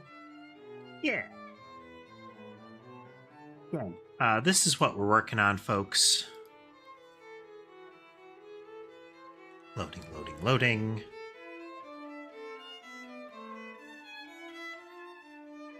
So we're coming up with replacements for these. We're making 32 by 32 icons instead of 16 by 16.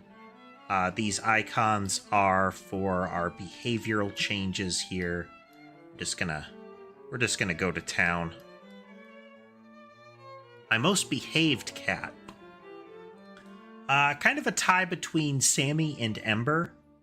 I would say ultimately Ember. So Sammy, well, they all don't like to have their claws groomed, but Sammy is way more resistant than Ember. Mason tries to cover food, even my own. So it's a very natural cat reaction, like they usually do this in the wild.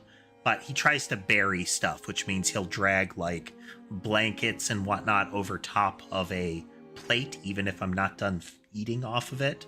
He tries to do that to their cat food bowl. Let's see. Sky and Molly are super naughty. Sky is actually chilled out a little bit over time, but he is very much a knock things off shelves, and he knows that he's doing it. Frequently what he would do is he would cry, wait for you to make eye contact like he can tell you're looking at him, and then he'll throw stuff off a shelf. And then he'll cry again. Like, hey, look what I'm gonna do. You know, toss. Look what I did. But Molly has more kitten energy than him now, and she likes to get up and stuff and throw stuff off and pull on cables. Big old nuisance. So that burst into split into 9. So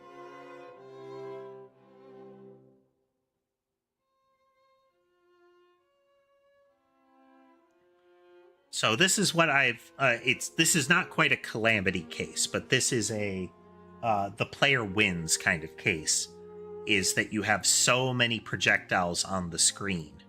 We can shift it into a calamity case by doing this.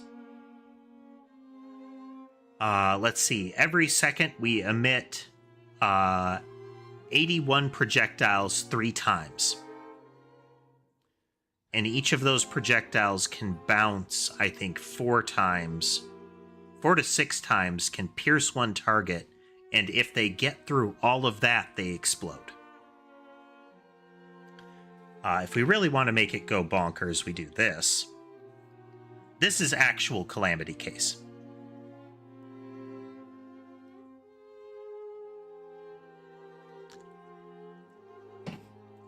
At any given moment, let's see where it levels out at. We are exceeding 4,000 things in the game world. 47. Let's say about 4,700. We're currently getting 2 to 3 frames a second. That's the uppermost number near my right ear. The lower number is how many things there are in the game. So we can kind of trot along to the left here. See the game chugging along.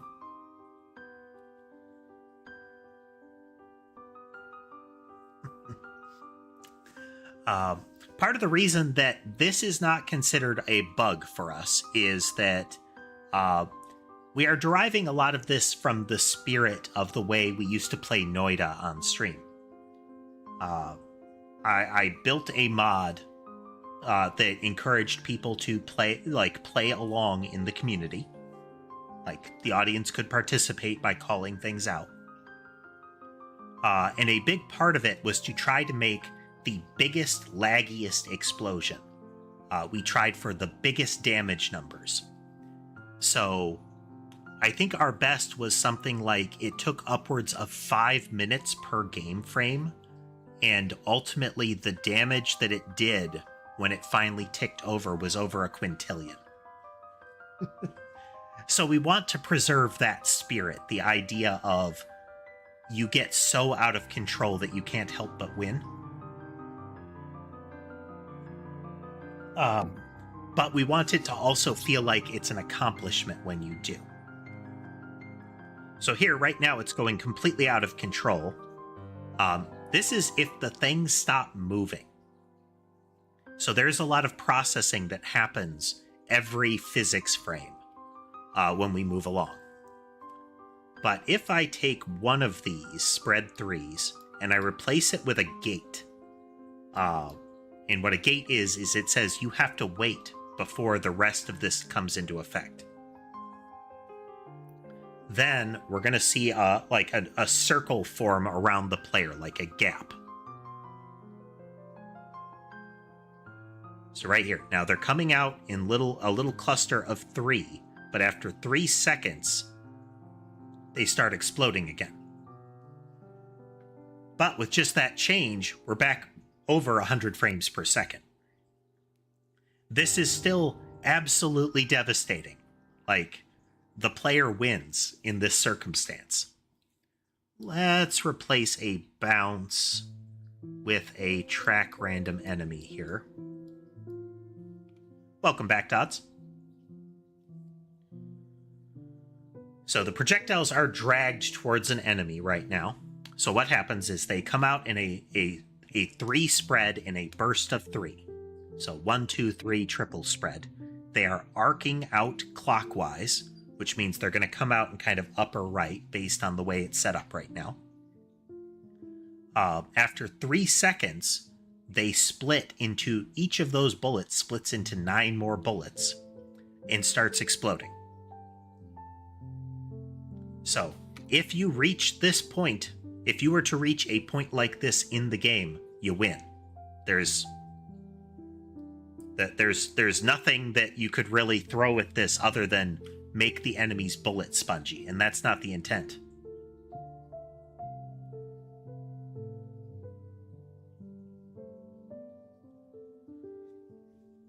What does this ordinator do to Skyrim there, Dodds?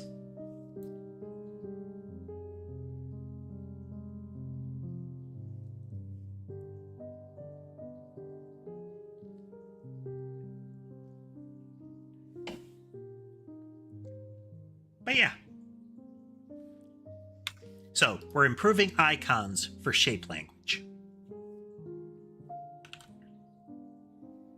So we go back in here. So now we should have icons for most of our stuff.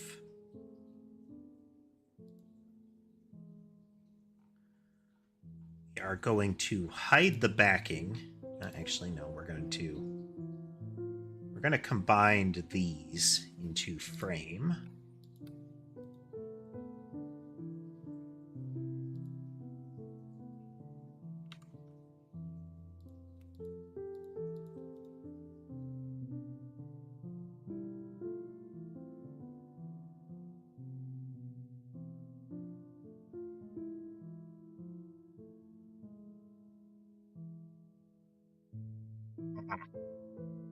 So, Elder Scrolls.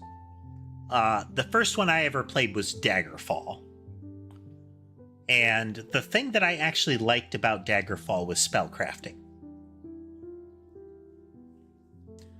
You could make your own magic. And a big part of that make your own magic was balancing things like range, area of effect, mana costs, that kind of thing with what it could do. So things that took time to apply their damage were cheaper. Things that had very short range, like if you have to touch them, it's cheaper. But if you said it cost a ridiculous amount of mana, you have to touch them, and the damage takes time, like several seconds. Like it's a reasonable length DOT. Then you can have things like the area of effect and damage numbers are ridiculously large. So I came up with a spell where I would walk into the middle of a dungeon or a town, find like a guard or a monster, and boop them on the nose, and watch the mushroom cloud.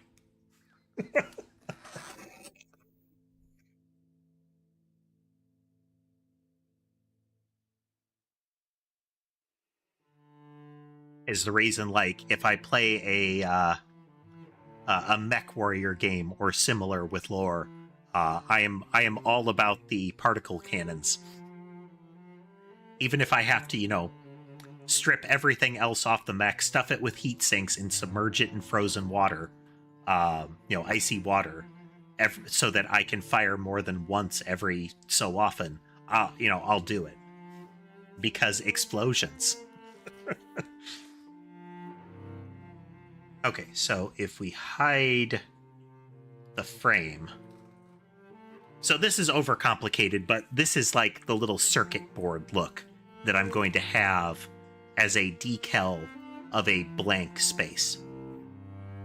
When you socket something over it, you get the frame. So again, we may expand the frame so that the icons come right up to the edge, so that we can emphasize the bars. Let's see how that looks.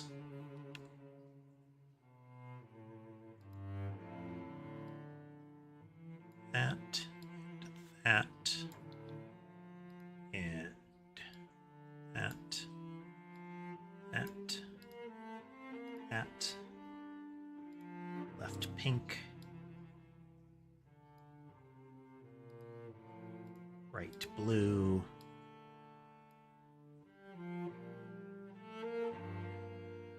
and down blue.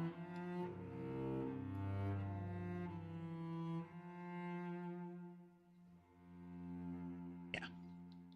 And then we go up and say like 3 spread.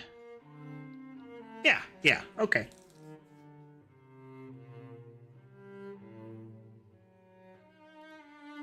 Straight line, spiral in, out, wave, impact next weapon. This is what I settled on for impact next weapon. Kind of an explosion on the wall, arrow popping into it. Periodic, which we just did. Yeah, I like that. We can also go all the way back down here and say down blue. We'll give a little bit of edge to that to give it kind of a glow look. Very faint. Up, right blue.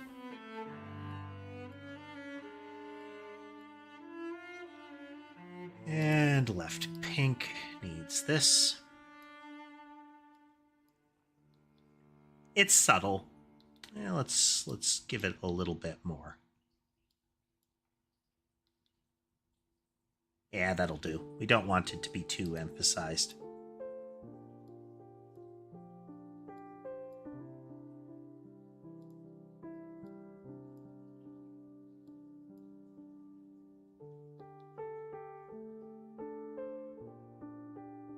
Yeah. Because then we can have things like that. Yeah.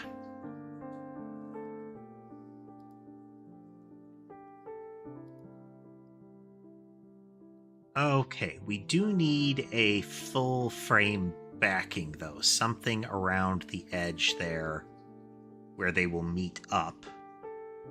So let's go all the way down to...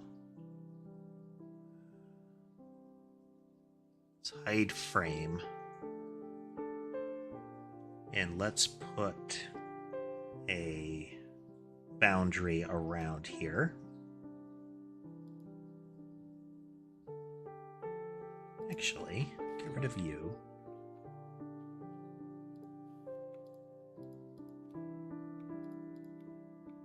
I'm going to put all of these into one folder real quick.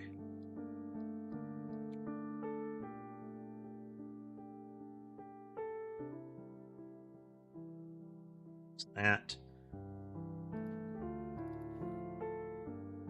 Outline layer. You. We're in the outline layer. We'll take a box.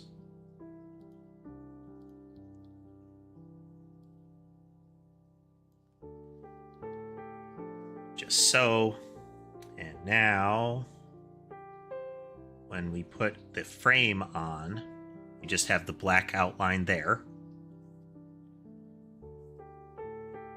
So the chip, the frame will be part of the icon that's placed.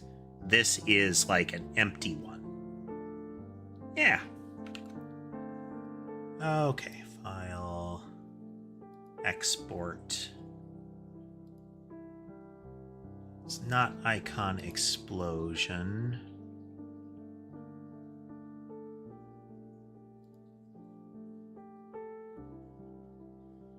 What would this one be? Ah, this is empty, icon blank.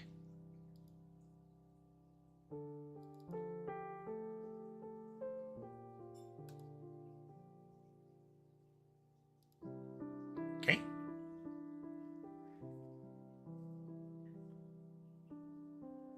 So now we're going to go through, we're going to put our frame on. And we are going to, for most of these, not have down blue.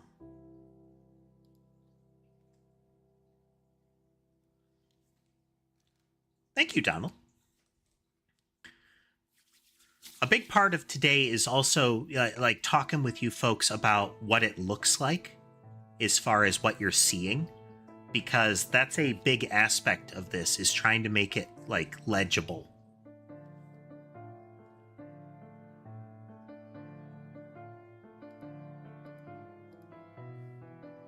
You, delete you.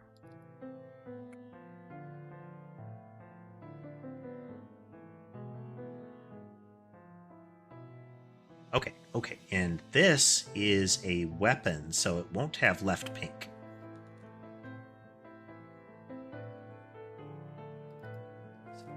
Behaviors.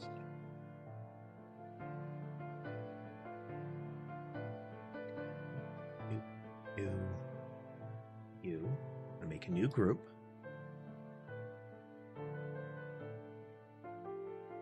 Weapons one.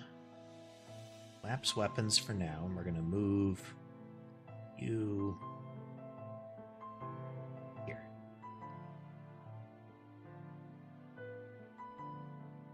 Okay. Those behaviors, open weapons, add yarn ball.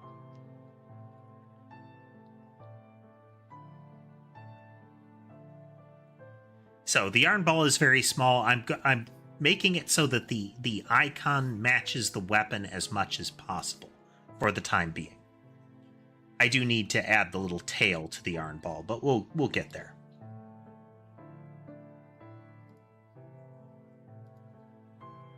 Choose a file. This needs to be here. We are going to need to change some of our data files to account for this.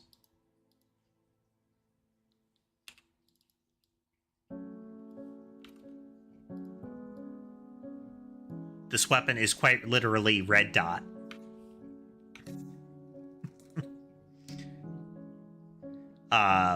This weapon's entire point is going to be that you guide it, and when it expires, intrinsically it triggers the next weapon. Which will mean it's not great at... like, you wouldn't combine it with other triggers other than like periodics, but even then it's still going to trigger next weapon later, and those are probably going to be terminating cases. Trigger weapon might change as far as how the logic operates, but we'll see. Export as, choose a file, red dot, save that, yes.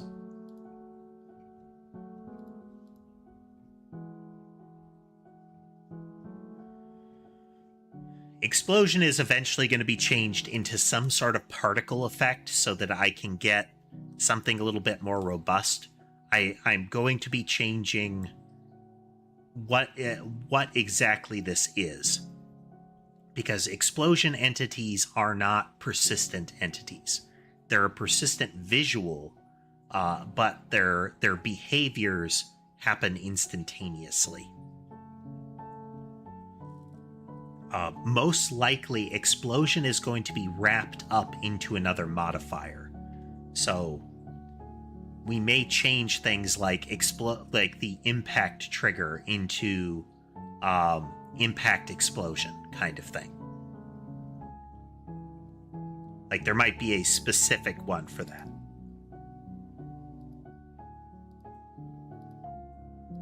Choose a file, explosion, yes, export.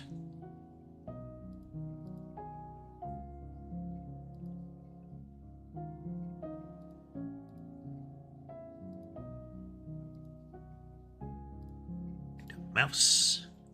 Yes, export. Okay, those are our weapons. So we'll hide those for now.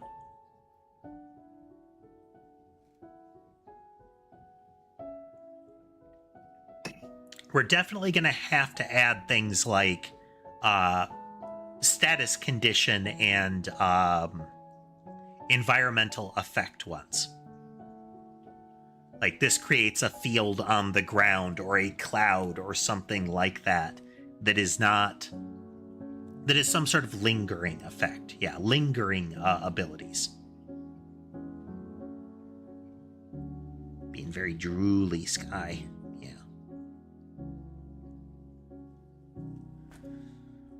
Okay, so because these are behaviors, they need the left pink. Because this implies that they are flowing. This is part of the left to right. Partly the pink is to indicate it costs you energy to get here.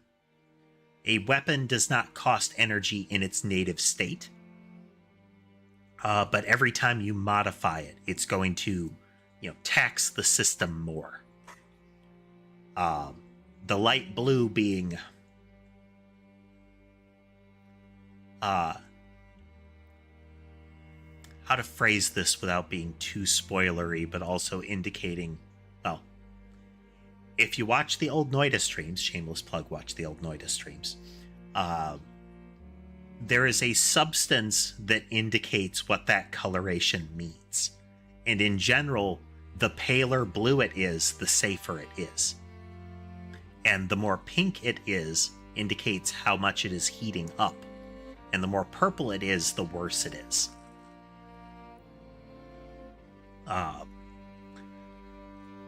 But in this case, it's, proceed in this direction, but it has heated up more. Ideally, there would be some sort of indicator that it would glow more pink as you added more and more of them. I would kind of like that. We'll cross that bridge when we get there.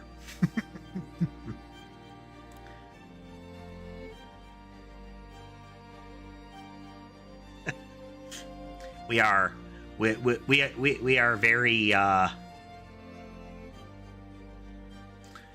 we are very 80s synth in our color pattern here, and unintentionally trans flag.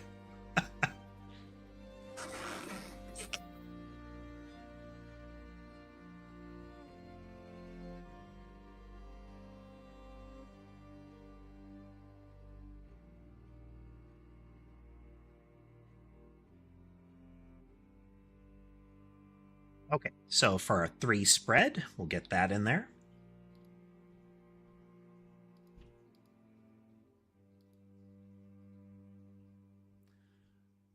Isn't the purple more into the bi flag? I thought the kind of pale blue and pink coloration and white are the trans flag. If we get into our very darker color palette, then yeah, bi flag. Okay, there's our 3 spread. Yes, export. We will need to update.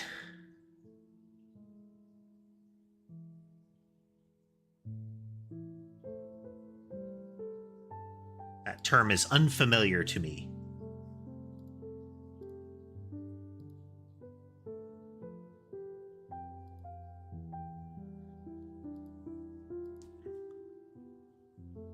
Okay, we are going to...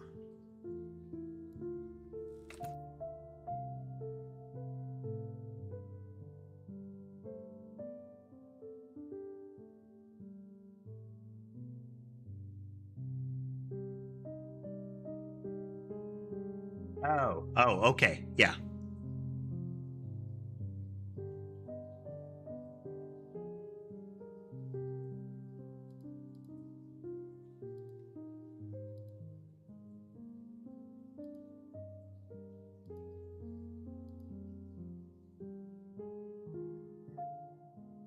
Hey, why is that the only one that changed? Something's not quite right.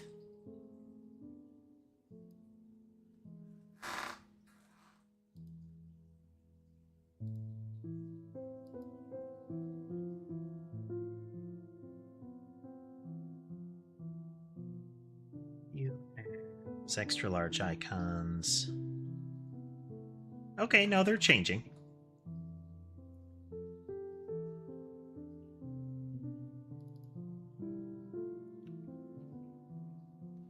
Get the blur from zooming in, but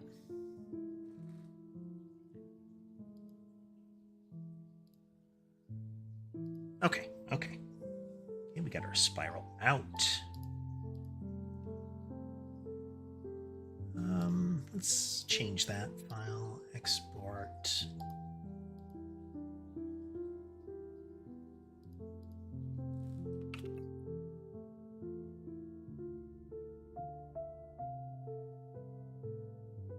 Spiral out.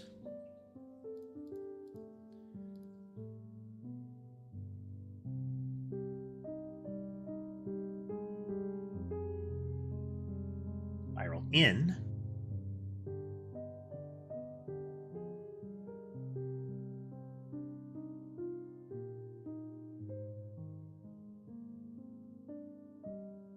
Orbit.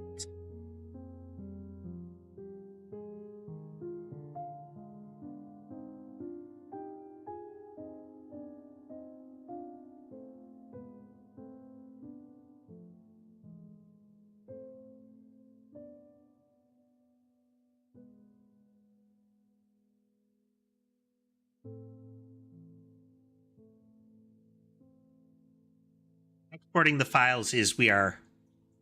These are 32 by 32, Laura.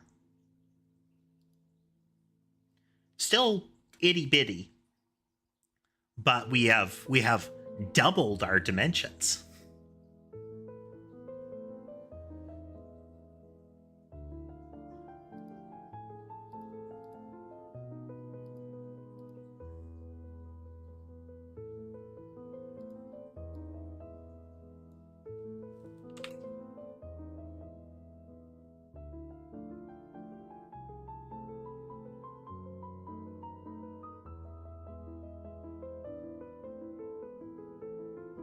I've shifted the default sprite scale of my game over to 32. It makes a big difference visually as far as what you can accomplish.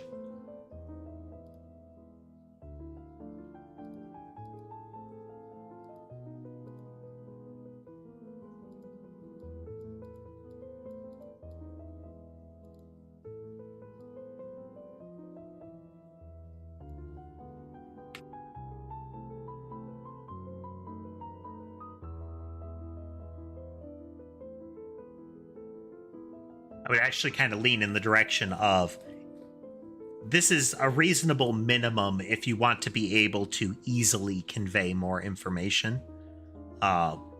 Getting into 16 by 16 and less, you start to be leaning much more retro and or abstract. Can you do that? Yes. Is it fiddly? Yes, it is.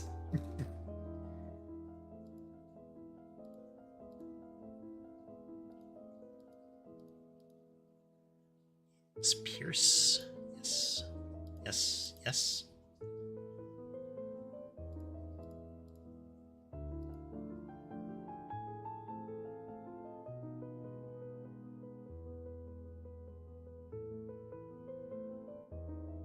Absolutely, Dots. If we get a... If it doesn't work, then we can change it down the road. Okay, these are triggers. So instead of right, we now have down.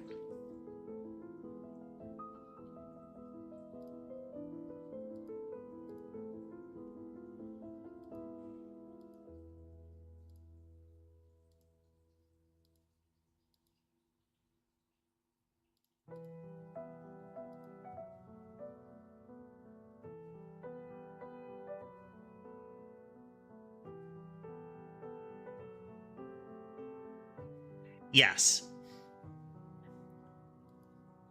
We have a lot more space to explain what's happening. All right, now, if I were to do this now, it's not going to like it. It's not going to look right, I should say.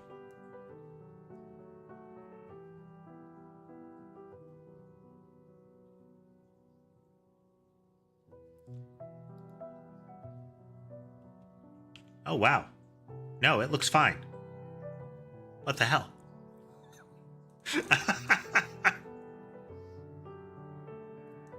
Yeah.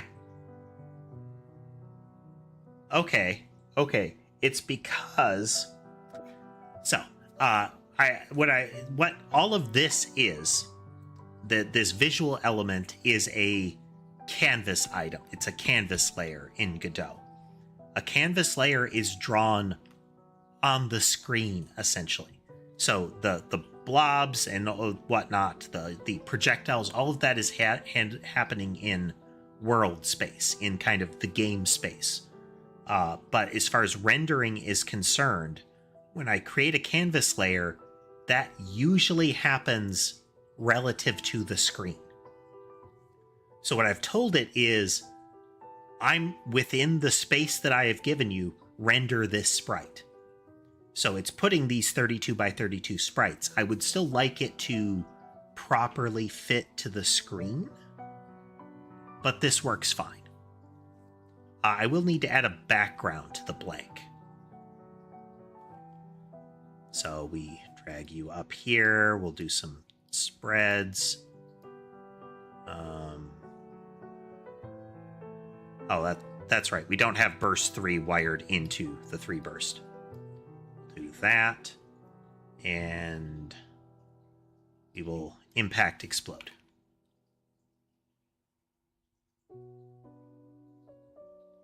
Okay. Those are still working. We will take those off. And as the player is hit, we're replacing their health with blank there. I am going to change that. We need to use like a much more classic language, and that's going to be like, fractional hearts kind of stuff. Yeah. Okay. Be right back, and then we're going to fiddle with some more icons.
We have returned.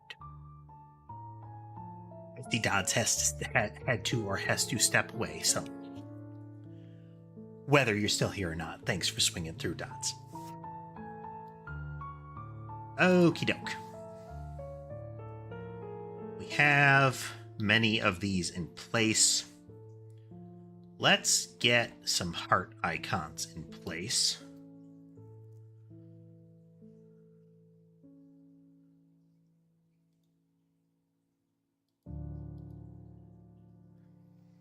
We also need to have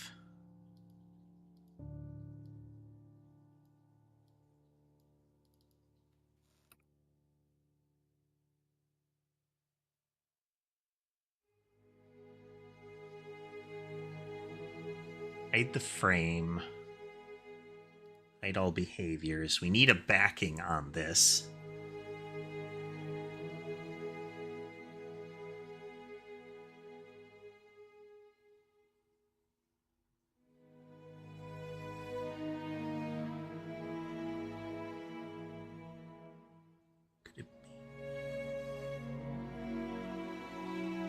I don't want to use our basic grays here,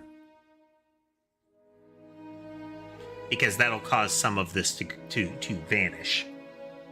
We could do just black, but I don't know that I like that at all.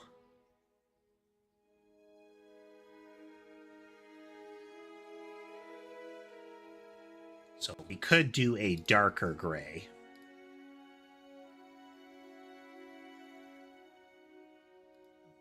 Palette.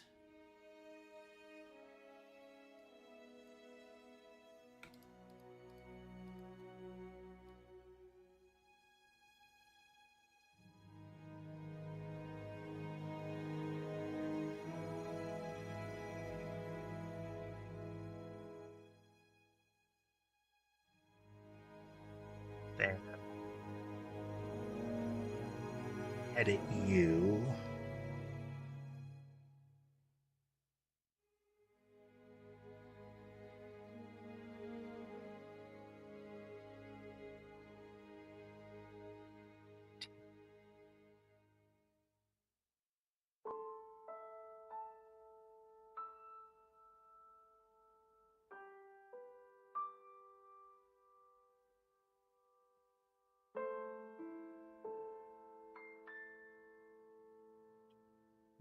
Saturation value.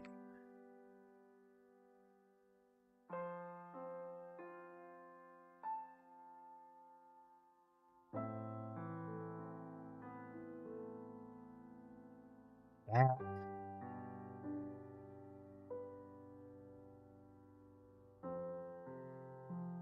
Not ideal. We're going to have to come up with some other backing color, but we'll save that. We're going to export this as a blank.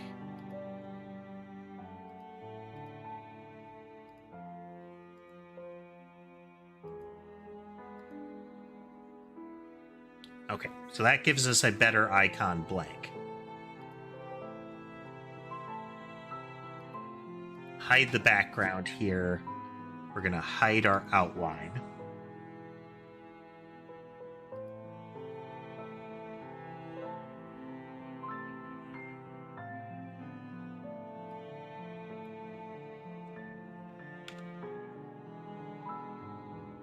New group. We're just going to call them hearts.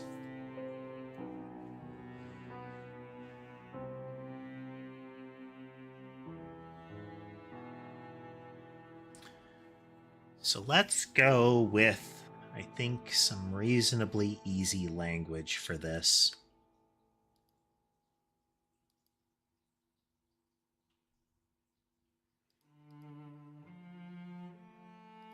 Lock the palette, add a slot, take you, and you.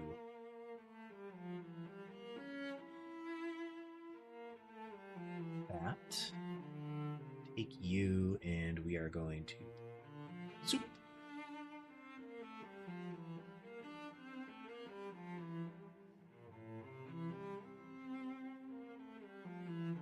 Palette, so we keep that separate It's not part of our default palette.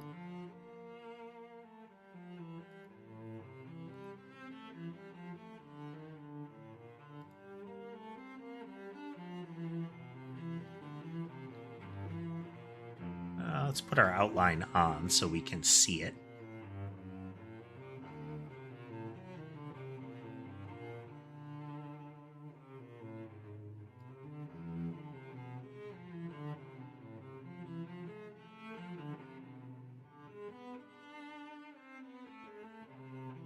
That.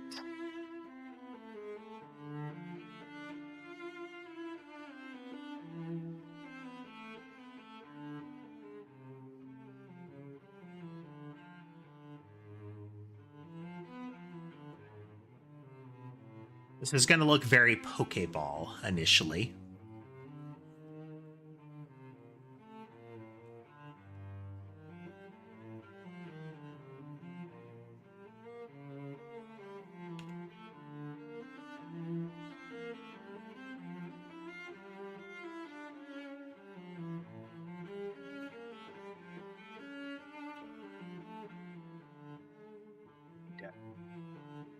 Do that again. We are going to do our circles with a single pixel.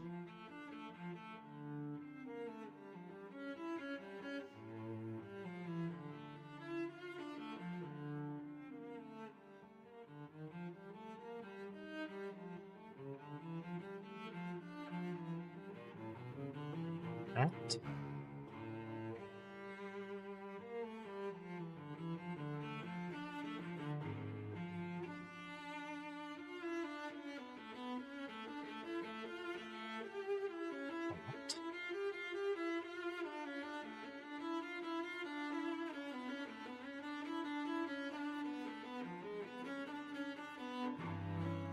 Actually, two Pokeball, you know?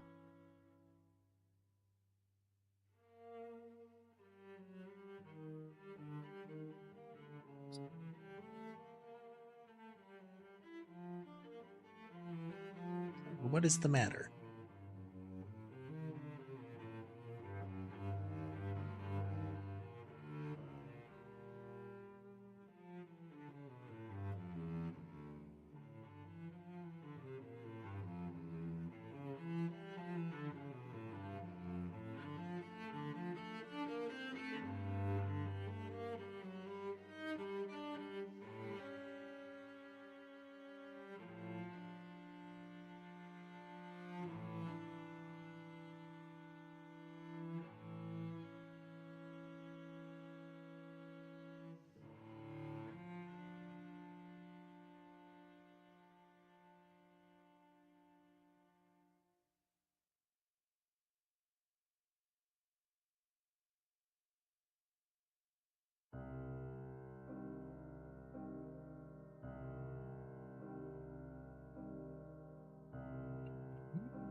That'll about do.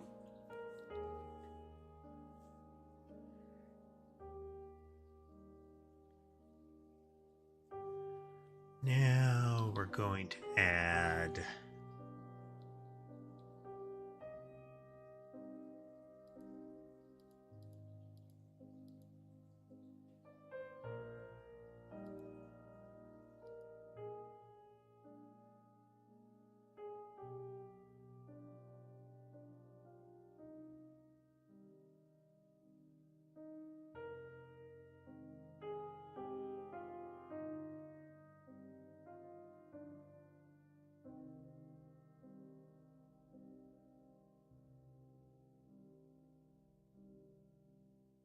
like if we mimic that, that will be pretty good.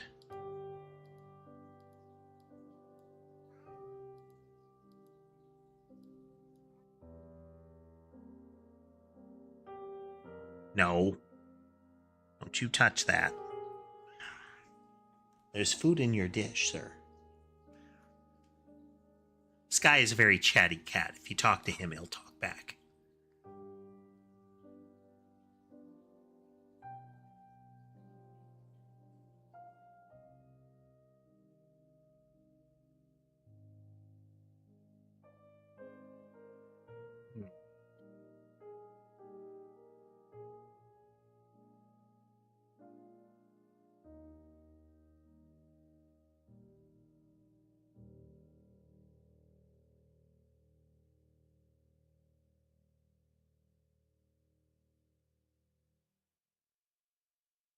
Let's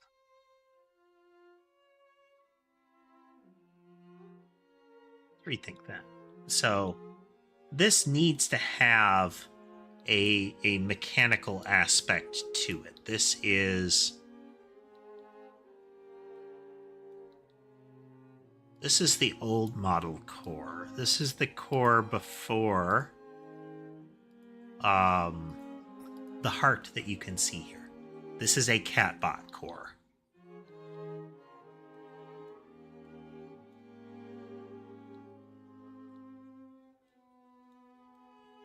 The upper side is the one that has the rivets.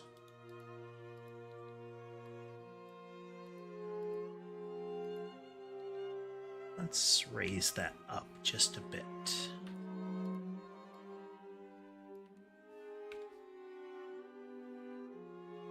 We'll brighten those up in a moment. Actually, just do 2 rivets to give them a little more detail, but we'll get there. Then we will have something like that.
So we need to have like the venting surface visible.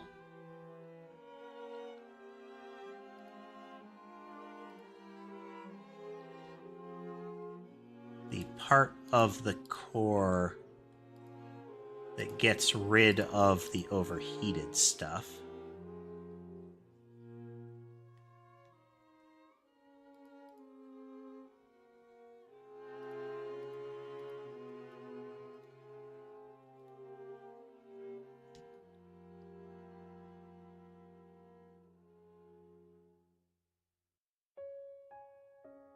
Guy's demanding chin scratches and the like.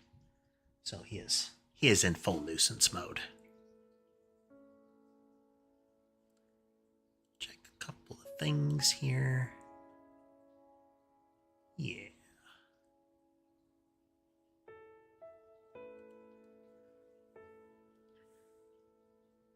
Gotta think on this one a little bit more. So the element that's missing, I want to have like a coils look to it, as if there is like a draped cables kind of vibe.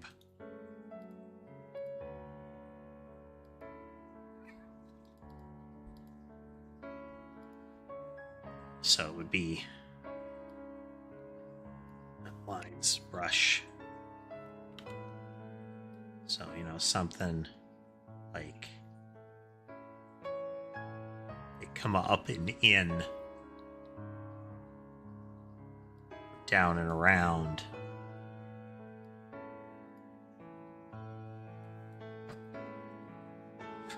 Probably like radiator fins as well, but I would like some tubes. Give it a much more irregular look to it.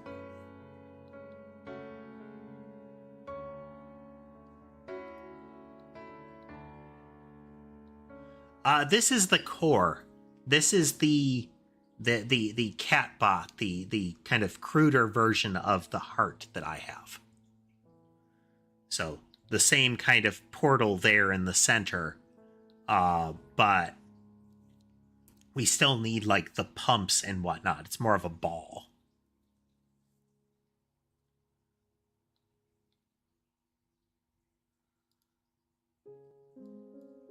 Do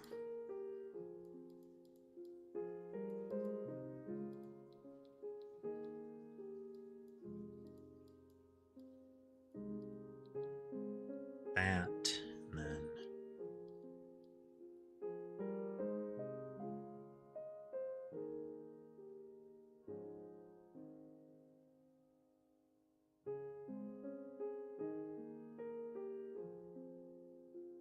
kind of like that. We'll need to outline them properly and like fiddle with them. But we'll have that, and then probably some little greeblies hanging out in other spots. But this would be just kind of like a health bar thing on the screen. For the time being, they will go away when you're hit. But there will be different types of them. Kind of a la Binding of Isaac kind of game where you add in different types of hearts.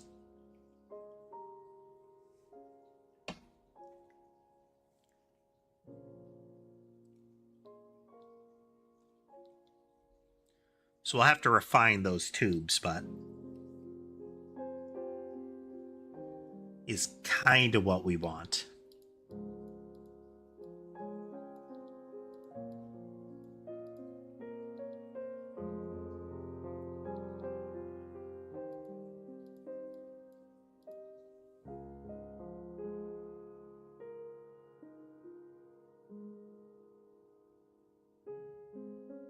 Sure, we get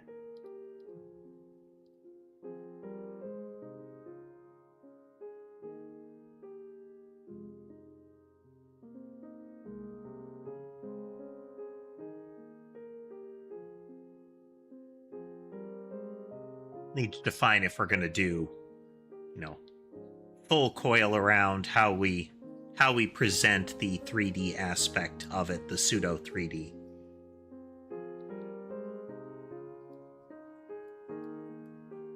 I'm liking where we're getting with that.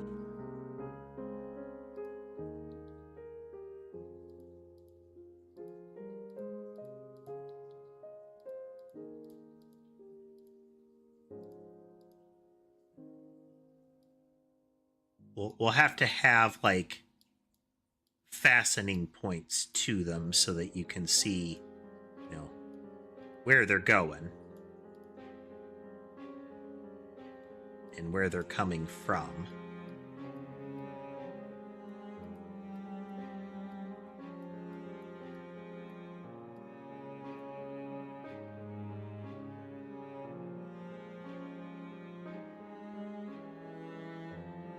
Hey there, Forsaken.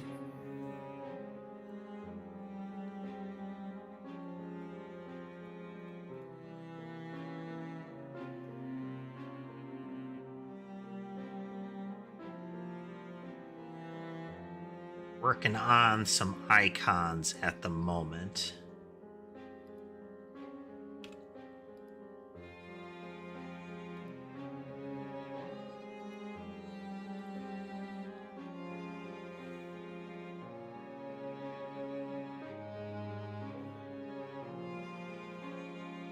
Kind of like the glow, but I think we might need to trim around the edge and make it so that we don't have too much outline color.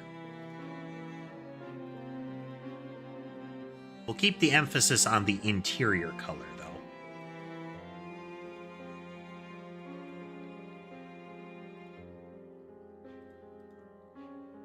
Gives us a little more flexibility with placement.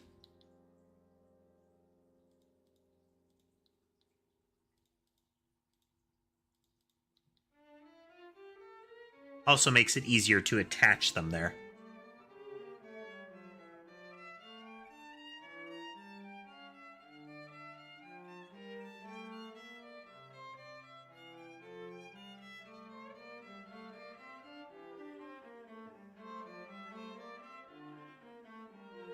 Yeah, we could probably remove at least one of the cables of each type. I think if I were to remove this one and that one, then it gives us more room for doodads. Maybe like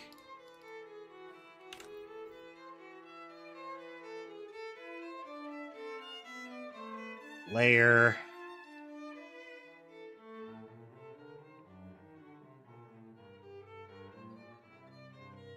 So have some sort of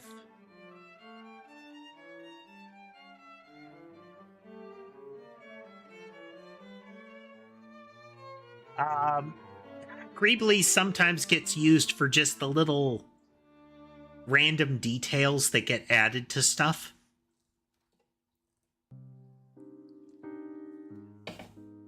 Bolts and frames and little tubes and pipes and whatnot that don't necessarily have an actual use on like a sci-fi vehicle or whatnot, but it gives it some visual pop, you know?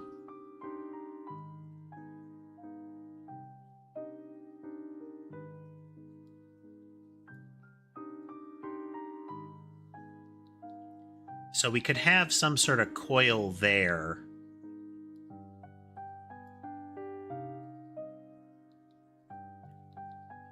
Some sort of like radiator looking element, you know? Give it maybe like a brassy color.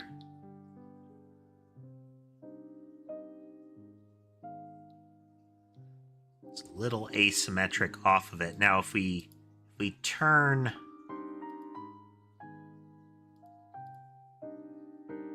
to tighten that up a little bit. There. So if we turn them up a bit, we can start to create the impression that it's wrapped.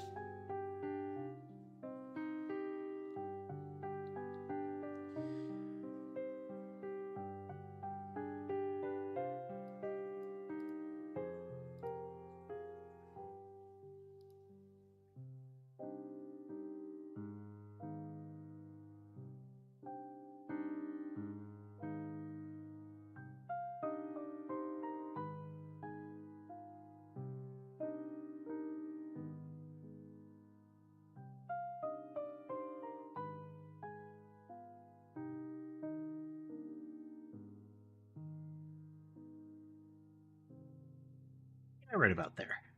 Welcome back, Hendry.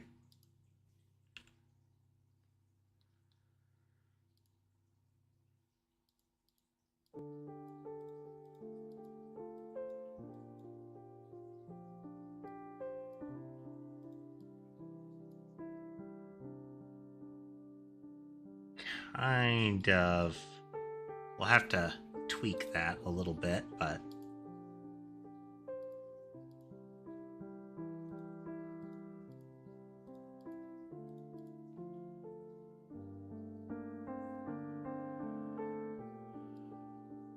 give it a slightly darker version there.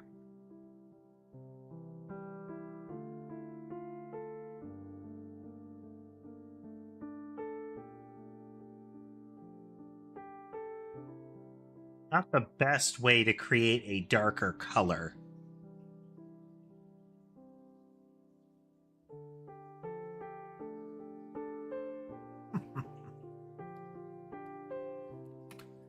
That.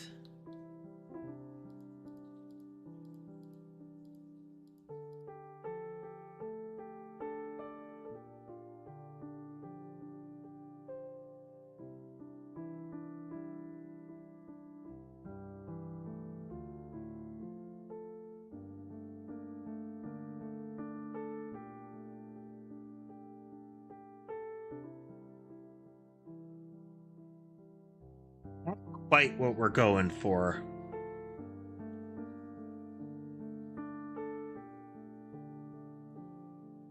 I mean, we could shift to more boxy, maybe like a cylinder. Cylinder might help us with it. It also removes the Pokeball problem.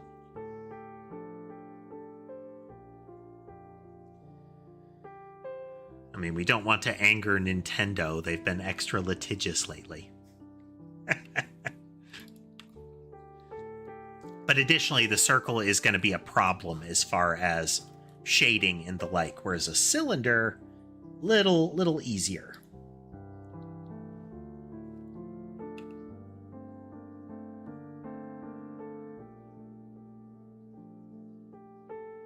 Like this. We've been at this one 10 minutes tops, I think.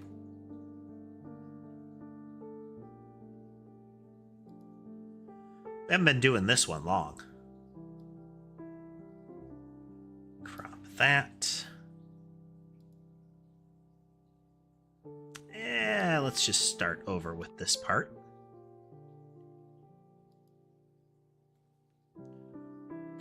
Circle for the top.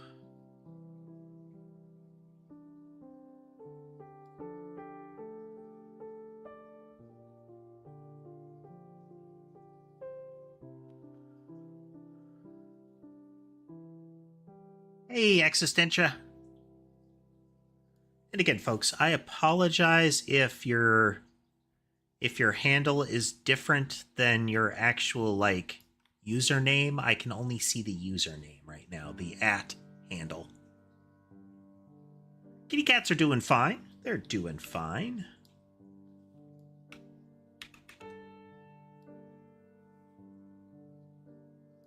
That.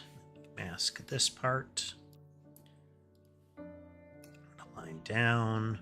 Let's use a slightly different color so we can see the edge a little better. It gives us kind of an E-tank vibe.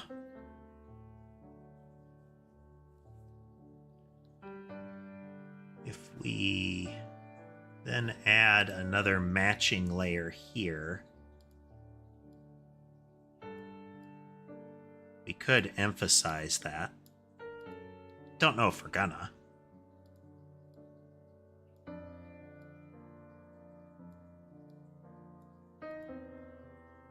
I like what we might be able to do with that.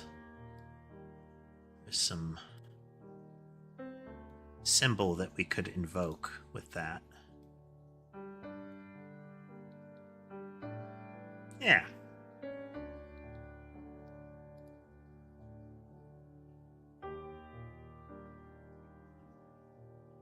Then if we go towards the middle of it, we don't have to worry as much about the curvature.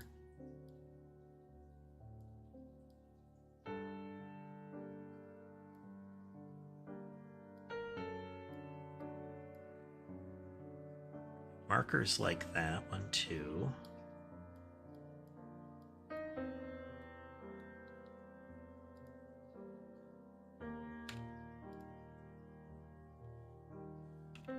Let's mask that. Cut, new layer. I'm going to add a new layer here, and we're going to say window.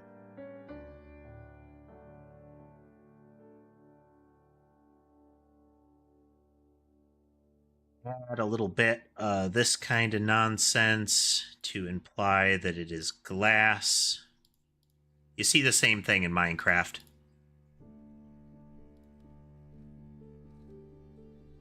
Little glare markers.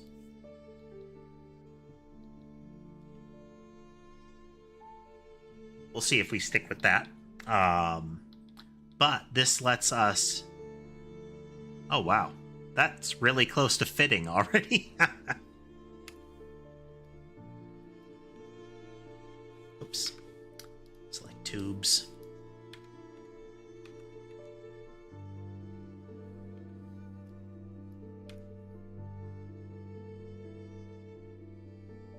That's about perfect.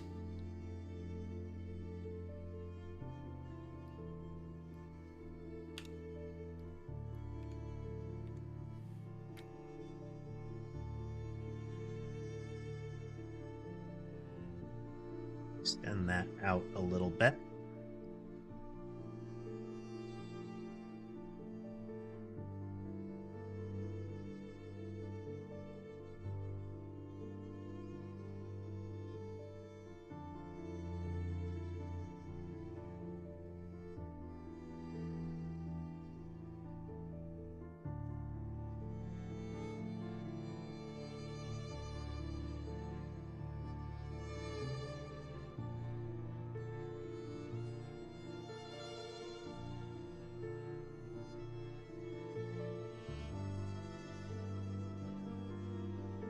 Again, I don't know if necessarily weird there, Lunar.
Okay.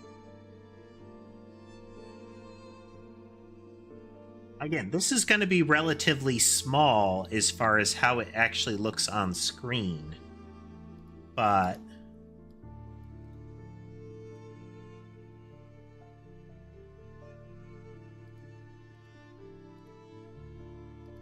it still works better.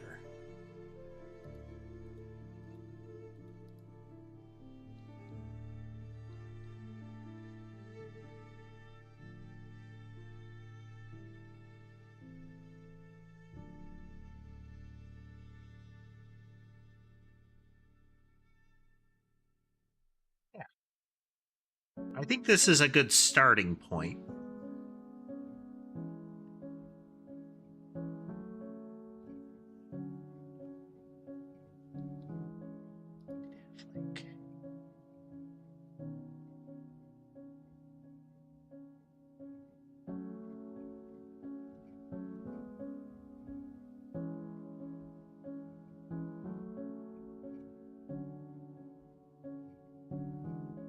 Little doodads.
Figure out how to line that up a little bit better.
up a little higher.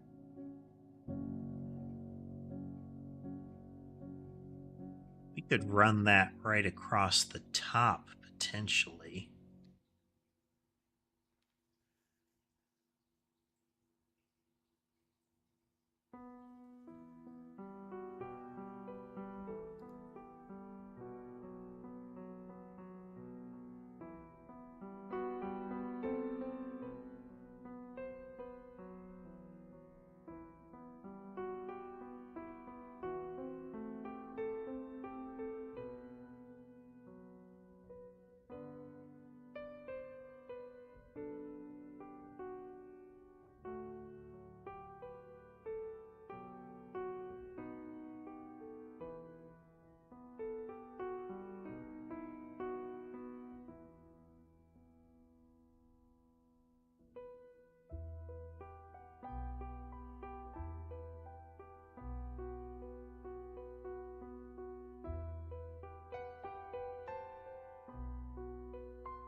Already busy enough.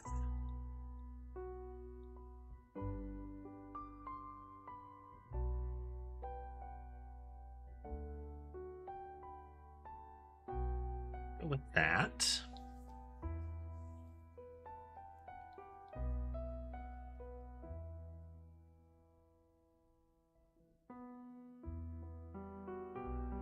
Hey, Rachel. Welcome, welcome. Rachel and company, hello. Rating over on the Twitch side. How are you doing? We are doing some sprite art at the moment.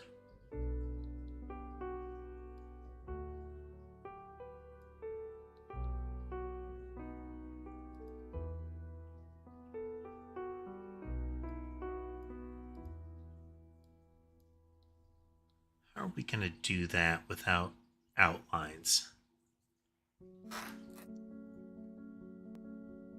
So, oh, what's your programming? Right?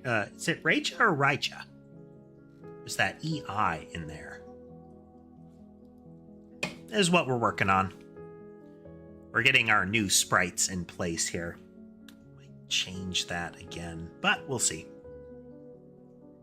We are making a very modular weapon system for this game. And about weight 3 split into 9. So we'll split into 5 in a burst. Then we'll impact. And also start moving in a wave.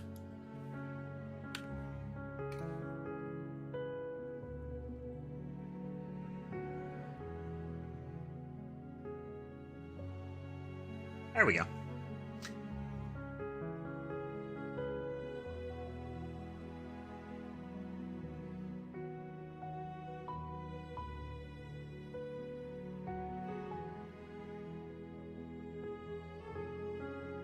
Ah, okay. I mean, getting gamepad. So that's going to be something that, like, gamepad mouse crossover is something that I'm going to need to be able to do. Menu navigation is straightforward enough, but I'm going to need to make sure that I get it into the game as far as being able to navigate the on-screen menus and whatnot. So being able to interact with this part with, say, just a gamepad in addition to mouse and keyboard will be a big accessibility thing.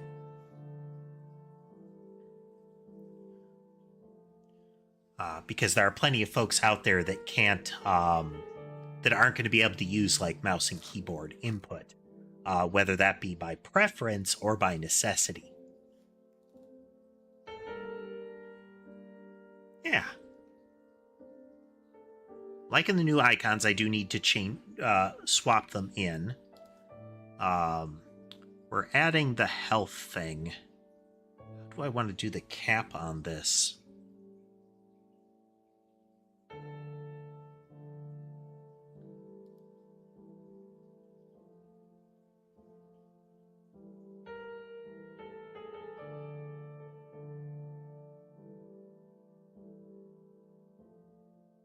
Binding is definitely going to be something I'm going to have to touch on.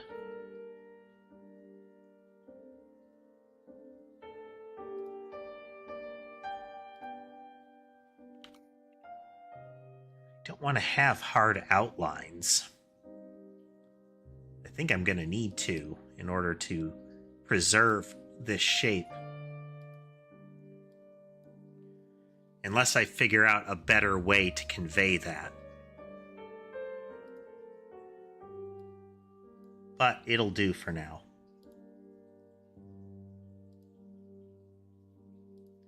It'll have to do for now.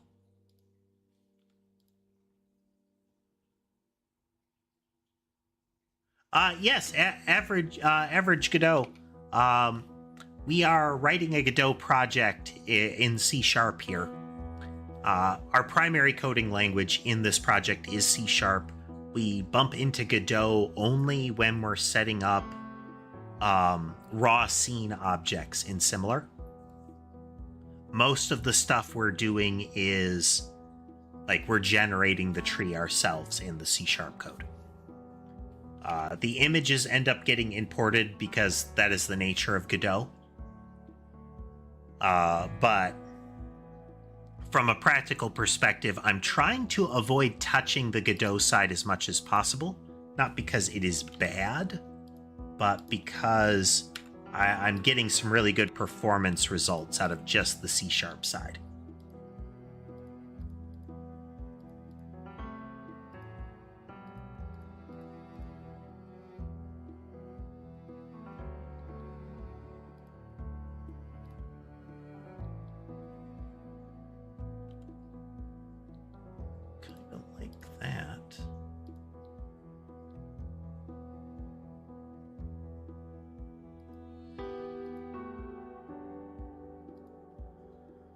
I've had to do a little bit of black magic now and again to get the performance that I want. I've tried a lot of things.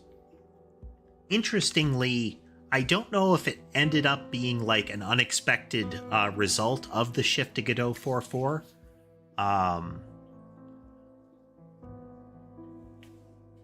Well, thanks for swinging through. It's I'm gonna say Raicha. Otherwise I'll forget. But thank you for swinging through. Thank you for raiding in, as well as visitors that came with you. For a while we had all of our rendering and all of our collision detection was on the GPU for a while. I wouldn't recommend that if you can avoid it, but we were doing it. Performance was actually pretty good.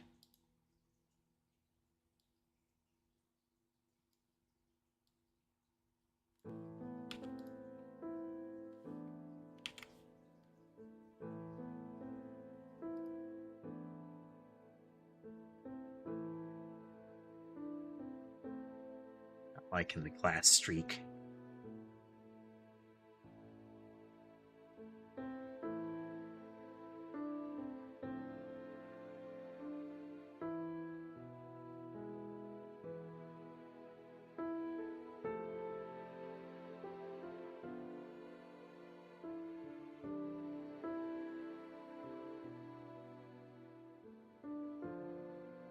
Underscore for consistency.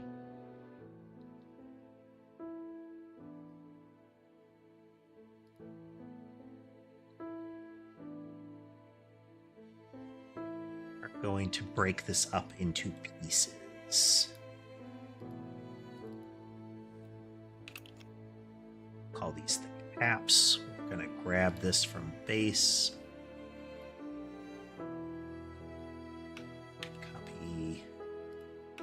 paste.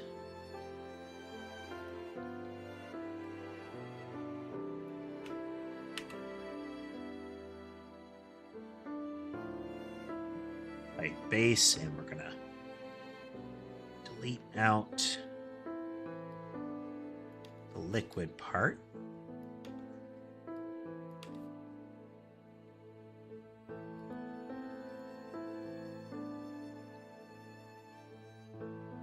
We are going to, in our base, we are going to run these lines up to here, down to here.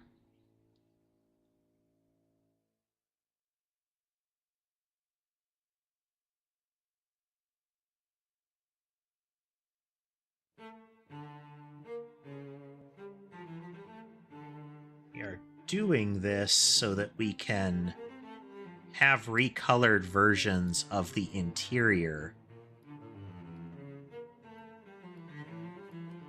without having to mess around much.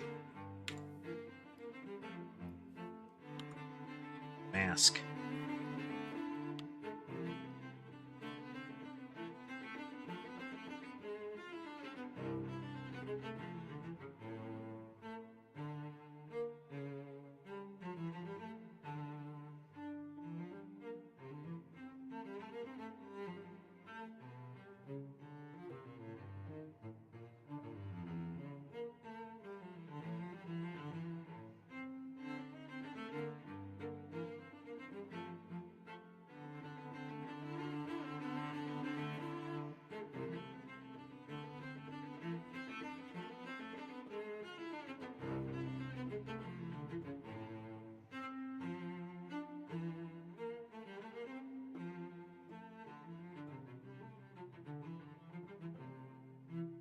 And then we are going to just delete this out.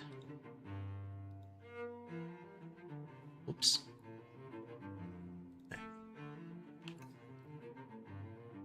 So put the caps back on. Now we have an empty cylinder.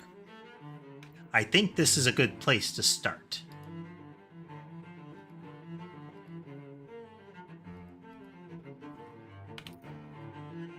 Do heart underscore. We'll change the name of that other one when we get in there.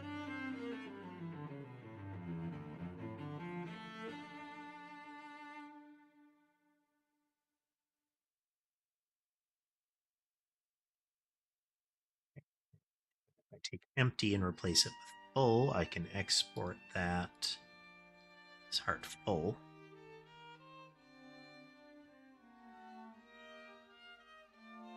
All right, now we have those, and we can go into our code and get to player state. Think base player state. Somewhere in here we should have some icon names, but maybe not. HUD health. Base health UI.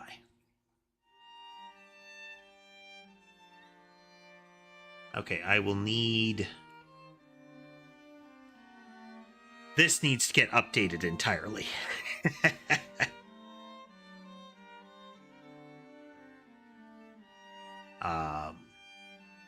Okay. We are going to check a couple things real quick here. Okay, I think we're going to wrap up here for the night. We're going to wrap up here for the night. We have... There we go. We made some progress. We got a lot of graphics in there. Next time we may be getting a little more on the code/Godot side in order to get all of this stuff wired in. I think we've got enough icons and whatnot to get back to making some things and then kind of iterating on that. We still have to revisit the map system. As much as I like this super shader that we've got, I think we might be able to get similar results if we use a tile map layer or similar. But we'll have to see. We'll have to see.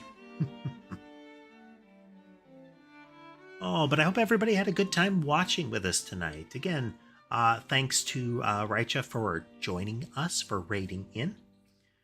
Thanks for everybody that joined us. And if you like what you saw and would like to see more, remember to like, follow, subscribe, drop a comment, that kind of thing. It will help the channel grow and give me an indication of the kind of things that people like to see. But with that said, I hope the rest of your night is good, and I'll see you next time.